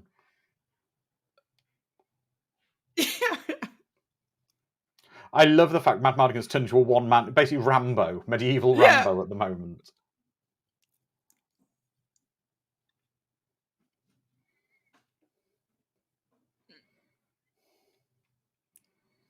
This is such an Indiana Jones moment, though. For sure. Summon the Rancor! Oh, God! That's right, Alex. They were called Siskel and Ebert, weren't they? The two-headed monster. They look like they're out of Dark Souls. I love the fact that he's stood with the enemy, and they're all just looking Yeah. at each other like, "You get it, mate."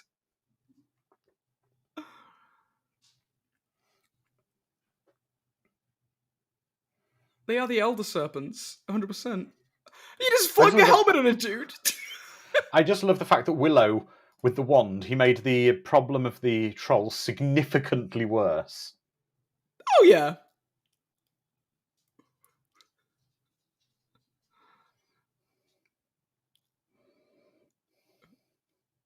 Don't mind if I have a snack. Oh.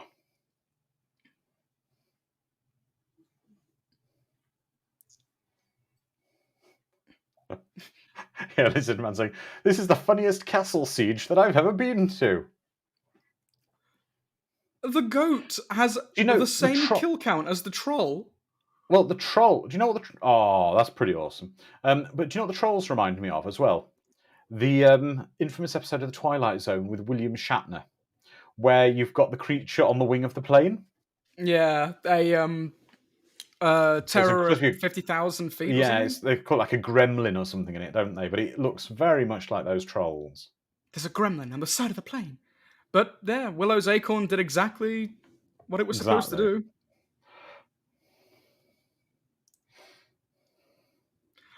No, I don't want a bath.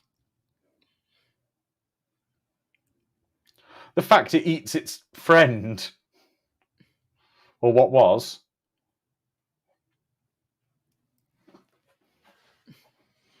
Ooh. She's thinking, hey, I like him. He can cut a man in half with a sword pretty well. He's so dreamy. Yeah. The way he murders my allies. Yes. So ruthlessly.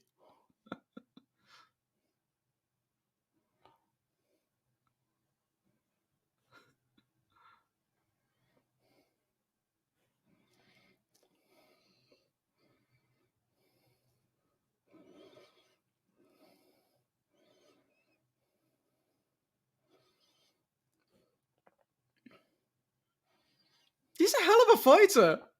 Yeah.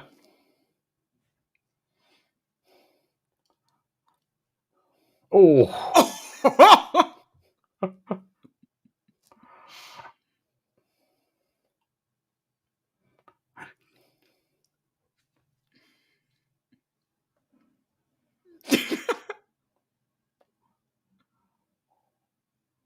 That was our mate. Just have a snack.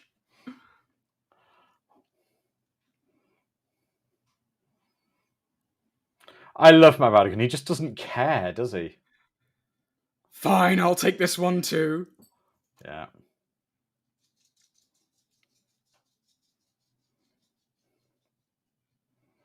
Oh, Willow showing how brave he is. Ah, He-Man. It's the fact he goes, ah. He looks for him, then goes, ah, again. Yeah, Mad Matt, Boba Fett riding a Rancor. That's a knife. That's a hell of a sword she's got, isn't it? A serrated sword.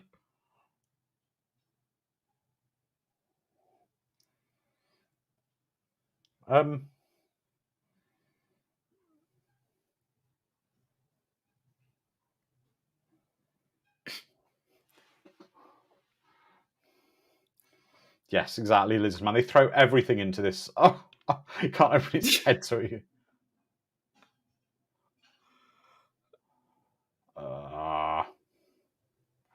And then there's a guy running around on fire at the end.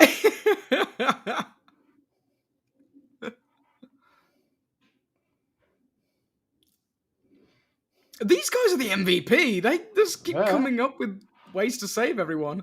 How do they keep tracking Willow and the baby? Are they geolocating them? You'll have to find my phone on.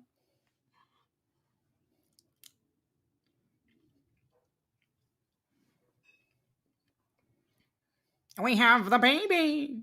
That's right. This is one of my favourite castle siege fights ever, I think, in any movie. Army of Darkness is always going to hold a special place in my heart. Oh, yeah.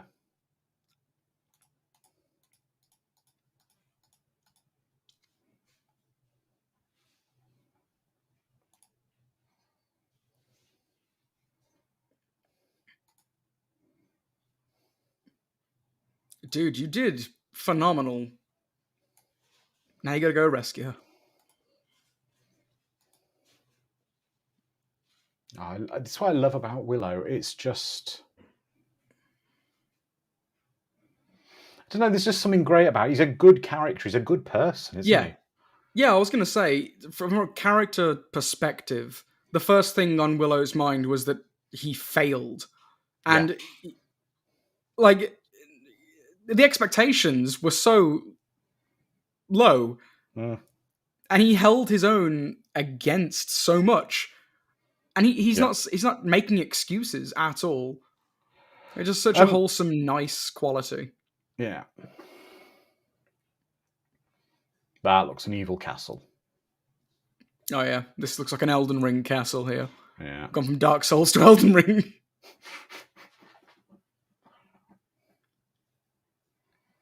It'll be exactly, Sharon. 100%. There is every fantasy element you could want in this movie. A bit cheesy at times, excuse me, but still fun. Yeah. Yep. Pepjin, perfect description. This plot is basically The Mandalorian.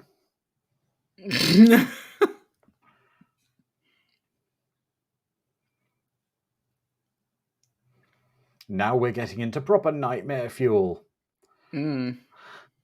When the Queen starts fighting the sorceress in the rain, that's proper nightmare fuel.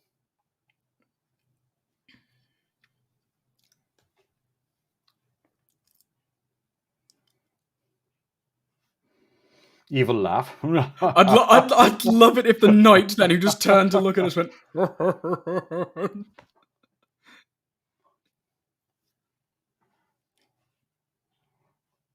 Just when no one eats the goat for sustenance in the camp. What?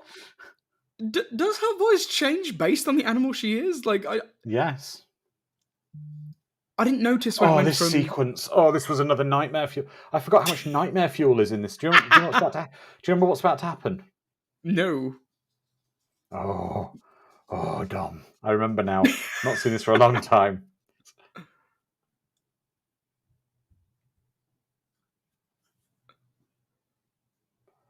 Yes, oh, yeah. Yeah. I forgot about this. Oh.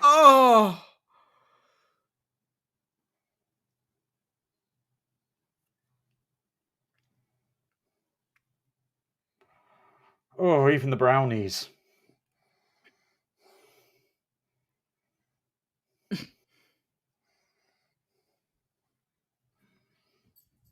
Oh. This is kind of body horror stuff going on here, isn't it? Yeah, it's American Werewolf in London style.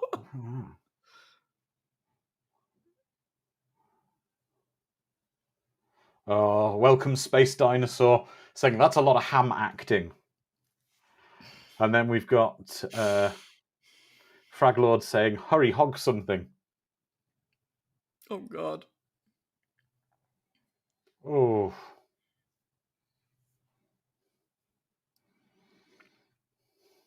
Oh. That one on his back who's kind of halfway between, that is pure American pig in London. Were pig.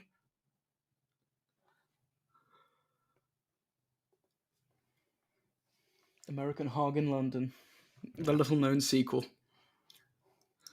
Never gonna look at Bacon the same way again.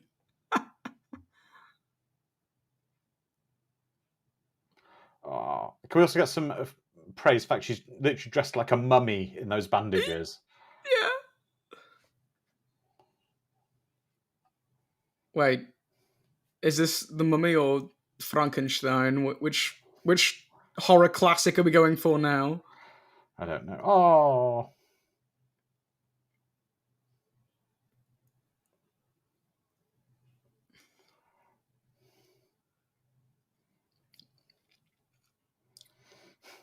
Oh,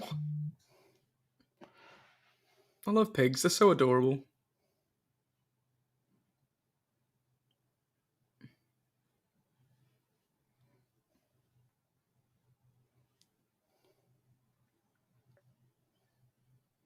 Willow's got the confidence now.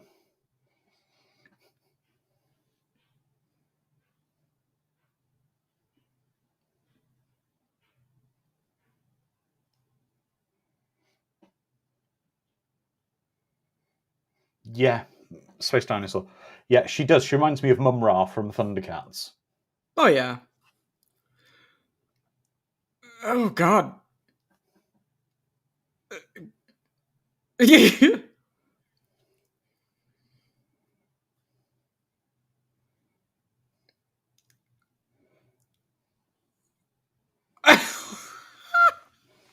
impressive for the time, the morphing they're doing, though. It's amazing.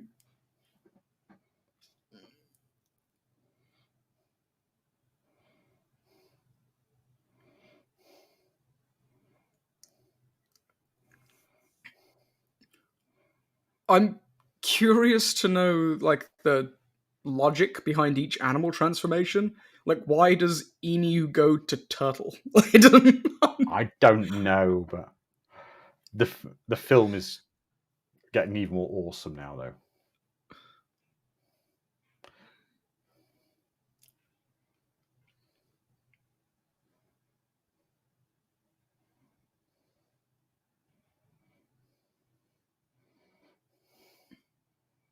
I'm going to give me my wand.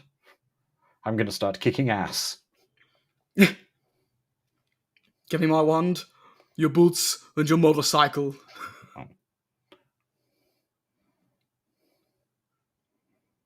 That is the most gnarled looking wand. I'm looking forward to the Willow TV show to see if Willow's kind of sorcerer training over the years in between, he's become a proper powerful sorcerer. Oh, I'm hoping so. Because that's the thing that was missing from a lot of the older fantasy movies. There was no high magic. And I remember when the D&D movie came out in like the early 2000s, I had such high hopes, and it was abysmal. It was hilariously abysmal. This is kind of what I'm looking forward to at the end of the film, as we're getting to now. As we get to the end sort of battle between Rizal and Bad Morva, it turns into a proper sorcery battle. Yeah. But we see it's not the be-all and end-all. Spoilers. It's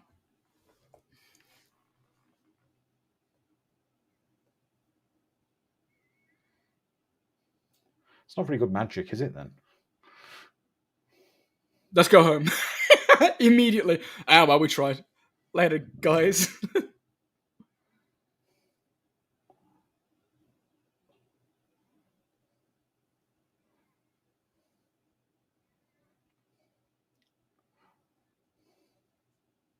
She's going full eldritch being now. Oh, yeah.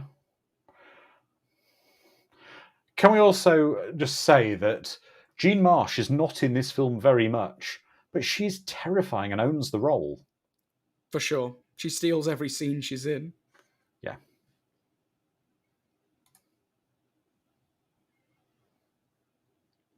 Well, I can't back down now that an old woman has said she'll fight.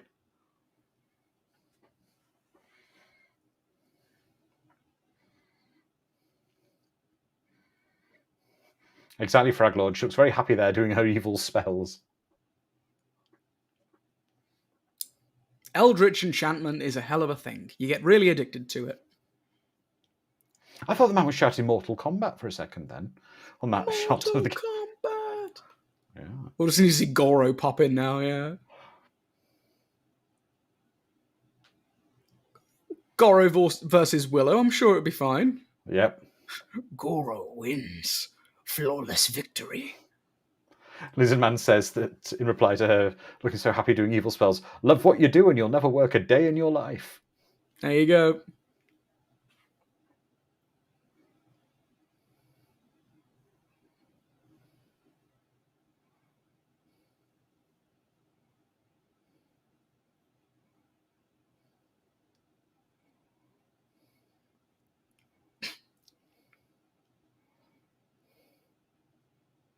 I have a bitch of an itch, and the only thing that could scratch it is kicking ass.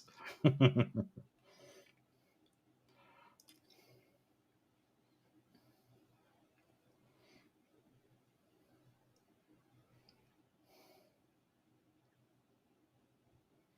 day their father died.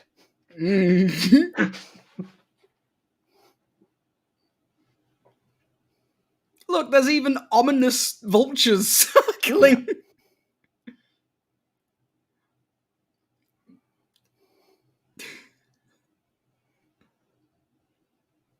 Yeah.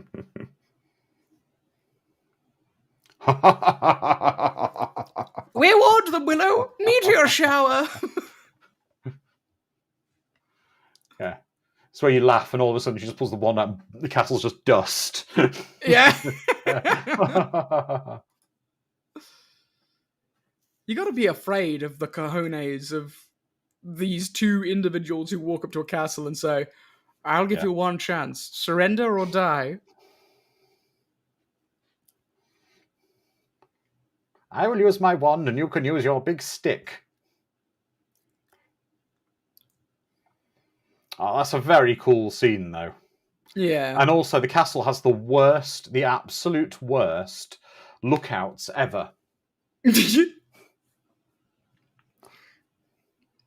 Well, the guards all have set patterns, right? They look forward for 30 seconds, then they look back towards the castle. So they were that's alternatively when the horses... running in, digging holes and running out.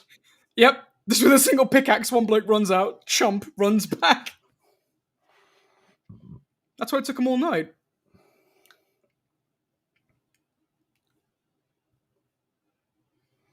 Oh, I want one of them for when I go to the drive-thru. Like when I go to order, just pull my death mask down. Skull mac. Yeah. She's been chanting all night. Oh, poor little thing. I know. There's something about this end battle we're about to get into now. The fact it's in the rain. It just makes it all the more unpleasant, I think, because the mud's so wet. Yeah. It's very 80s fantasy, though. Everything had to be slightly moist.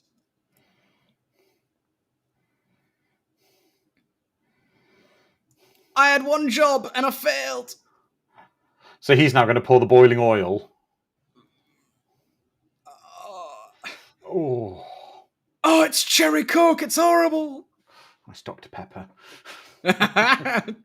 See, that would just empower me.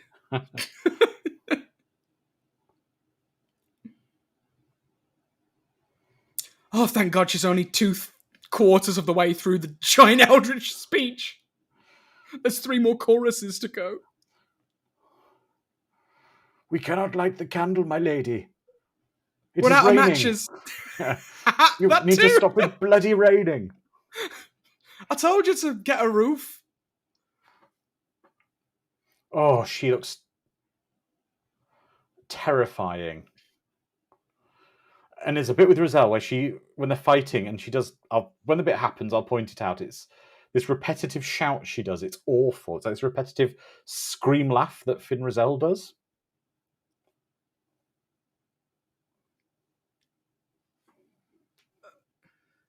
You just brutally murdered the old man. Yep. And murdered him again. Well, yeah, she took care of those guards. But then again, when your personal guard is old man and dude with a giant mask that can barely see.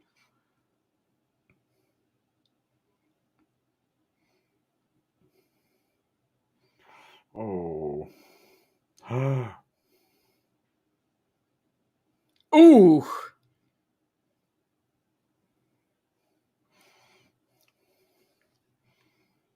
It is like they're using kind of this. The Force.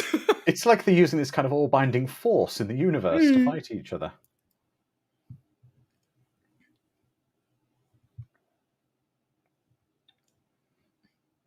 Oh.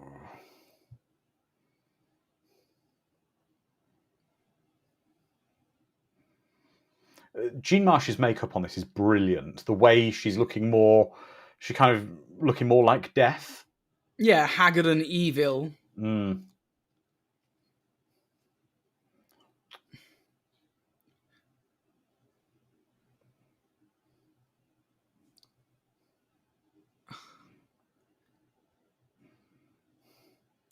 I've got resistance to fire, you fool. Yes.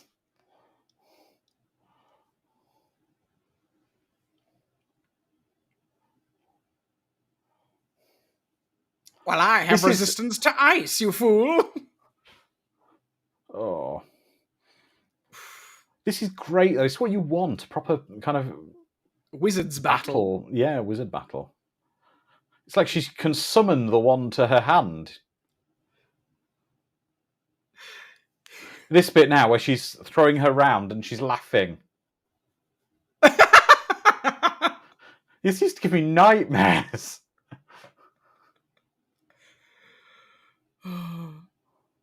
Alex Peacock, how many times did Cal shout, "Now you die," during the battle? Probably like every time he Exactly. killed someone. Now you die. It's like Oprah. Now you die. You're gonna die, and you're gonna die. Everybody dies. Just this once, Rose. Oh. Yeah, Double tap.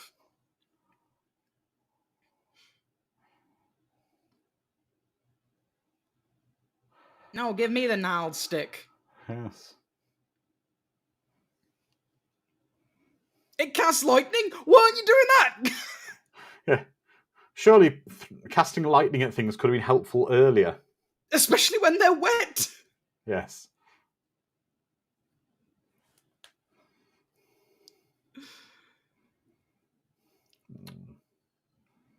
Oh. Oh again, no. That's. Oh, it's not no, just turned the it's not pot just into like an Eldritch Nightmare. Yes, it brings metal. Why it's got containers. skulls in there? Oh my god, the skull soup pot's alive. It's the Exactly, last thing we Fraglord. need. That's why you double tap. Yeah. Oh. No. Now you die. Now you die.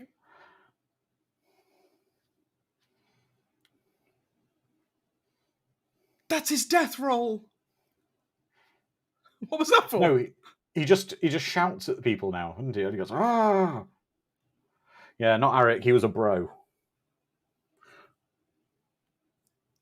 With my big beard. Take my beard. You have my beard.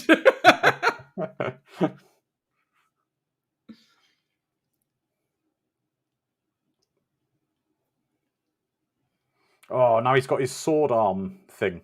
Yeah, that would probably be really. But I love this. You can now difficult see that to he use. really means it. He's like no longer showing off. Be at peace, son of Gondor. That didn't work very well, did it? No, that's the problem with that weird arm sword. Yeah. This one will do. Oh, no, he's dual wielding. Ah. Ooh. Oof. Yeah, He-Man. Oh, now that's a Frankenstein moment. You know what? If the Willow series is half like this, I'm going to love it. Yeah. This is just crazy. I love this. The fight. He's fighting. If the Eldritch Skull Pot doesn't appear in the series, I'm cancelling my Disney Plus subscription. Give the people what they want. Eldritch skull chalice things. Oh. These people need He better needs to say a belly witty armor. one-liner now. He needs... Now Mardigan needs to say to him, Now you die. die. No, you. No, you. No, you. You first. You first. I said Yeah. first. I said first. Oh. Oh, that sounded He used- really... gooey. He used the Jack Burton method of falling on your shoe problem. So, you don't very often see octogenarians punching each other in the face as they wrestle. Even the kids like, what the hell's going on? She had a mean knuckle as well. Like, oh yeah. It wasn't a flat fist that she went for. Nah, she went for the killer blow. Who took me baby and me 13 candles?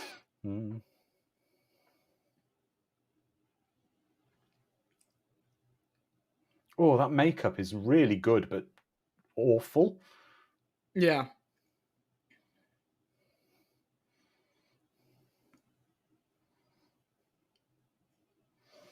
Exactly, Sharon. You don't get to see old ladies kicking ass like this against each other very often.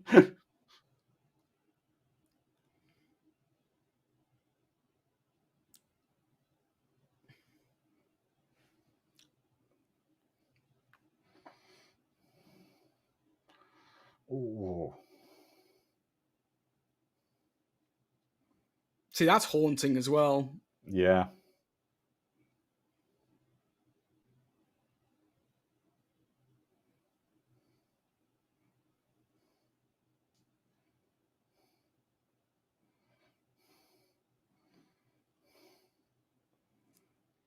I use the power of this gun. Bang! See, Netherworld. It is the Mortal Kombat universe. Oh, that's the Nether Realm. It'll do. Potato, potato. There are so many skeletons in here. How many people has she butchered? Just to decorate her room? No.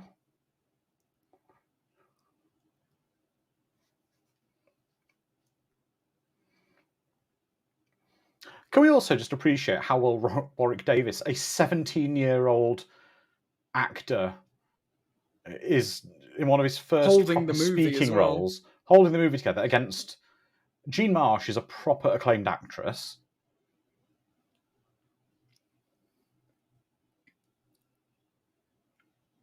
And has a sense of charisma even in the presence of people like Val Kilmer, who, like him or hate him, he's a charismatic person.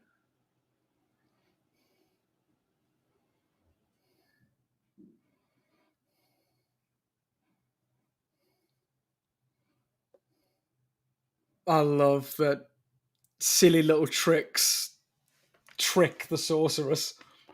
Yeah. And ultimately, they wanted her to have Chalindria's wand, because clearly the more powerful... Apparently she was Queen of the Fairies, Chalindria, in this. They wanted her to have that wand, and now she's being...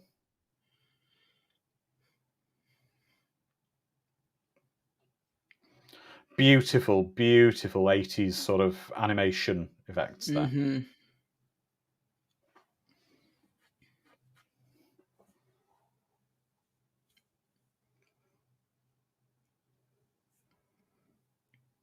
Now is the rain going to comically stop? Yep. Evil is vanquished. We can stop raining.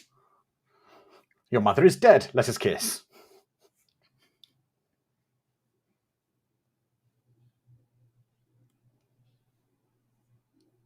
Oh, that was nasty. She clawed at faces. Oh, yeah. She used fingernails.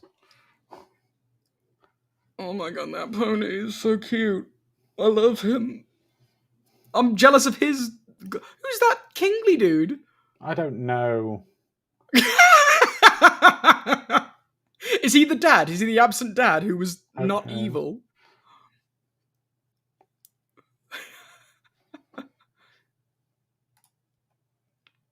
Wait, is she her mom now? Is that how this works? Yeah, she's adopting her. I tried to kill you, and that's how we met. Oh, imagine that story! Like, Yeah. I'm not your real mum. I actually tried to kill you. But then your dad convinced me to be a goodie by mercilessly slaughtering my allies. We fell in love, killing trolls. That's the nice castle now, you see. And we cleaned the castle a bit, so it's nice. Yeah.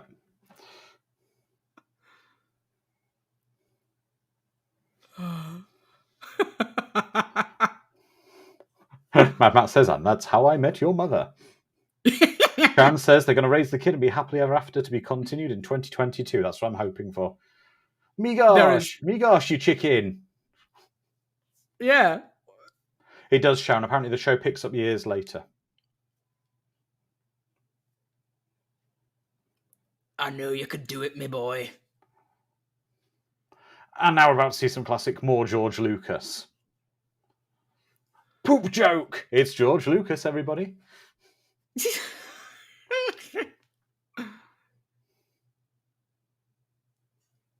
Who are you? I've forgotten who you be. The good thing is Willow's now forgotten how to talk in American. She go, you're not talking an American accent anymore, Willow. Thank you God. dropped that silly accent of yours. Yeah.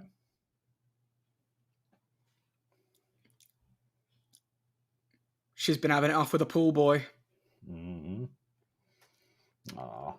It's kind of nice. We're kind of just backing away from the world of Willow now. We're obviously going to go back there this week, which I'm so excited for. But everybody, that was Willow. And I've got to say, I came into this watch party. I said to Don before we started, I was quite tired. And I feel so pumped with energy. I would say it's one of my favourite watch parties. I think we've done such a fun movie. I've just had such a blast. But if we go quickly through our comments on our friends, we've got Pepjin saying, seen the movie over 20 times, still loved it. And the new series will be epic. Joshua Nelson saying, thank you guys, this was fun. Whoever thought that little O.P. Taylor could direct a sword and sorcery movie? See you next time, bikinis. And Pepjin says, thank you for watching. Here we go, over to our friends on Discord, and I will relay your comments. Well, Dom, you can get your words together before I come back to you. So we've got Sharon saying, great watch party, everyone. Eniac saying, loved it. Fraglord, great fun. Jedi Wizard, loved the movie. Brandon M, that was really fun. Lizard Man said, that was absolutely delightful. So glad I could make it and watch it all the first time with you. Brain Wyatt, it was a great watch party. Alex Peacock, it was another great watch party. Great fun, gang. I'll go back and see some people are typing on Discord. James Hellier, Twilight Zone watch party. Watch this space. Something's to sort out on that one.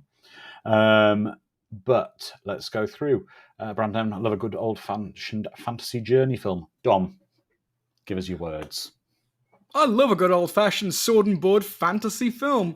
And yeah, it holds up very pleasantly. Like I said, it's warm and fuzzy and bubbly. It has some sinister moments, but I think it was Sharon who said earlier on, fantasy is very innocent, even at its darkest. Yeah. And that's how this film feels. It shows you different sides of what fantasy can be and what it should aspire to be. And I've been so starved of fantasy content that it's just pleasant to see. Exactly. Very pleasant film. I've had a wonderful time with this watch party. It's just been genuinely one of the most fun I've done because the film was just so good, so engaging, so great. Next week, we are back with another watch party, and I am possibly one of the most I've ever been excited for doing. Movies come along, and a word that's thrown around a lot is a movie is a blueprint. And I think for this next movie, it possibly is a definitive blueprint, especially in the current age. We are going to be watching the original Superman the movie from 1978, which is a very special movie to me. We will be watching the theatrical edition, so watch out for our socials. I'll state the runtime of that edition, but it will be just the regular theatrical edition, and I believe we might even be joined by a guest. We're going to have a fantastic time. It's a great movie. So, yeah. Oh, Sharon, Superman the movie, one of your favourites all time. It's my all-time favourite movie as well, and it's a movie I can gush over for hours.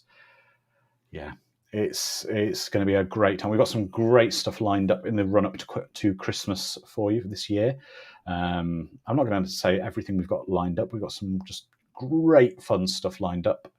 And so everybody, please look after each other, stay well, be kind. Try and be Willow. Try and be brave and generous and kind and do everything good. Be a good person. If you've received your In Search of Darkness 3 this week, please enjoy it. We're really proud of it. But everyone, as I say, stay safe, take care of each other, and we'll see you in 7 days. Bye-bye. See you later. There we go.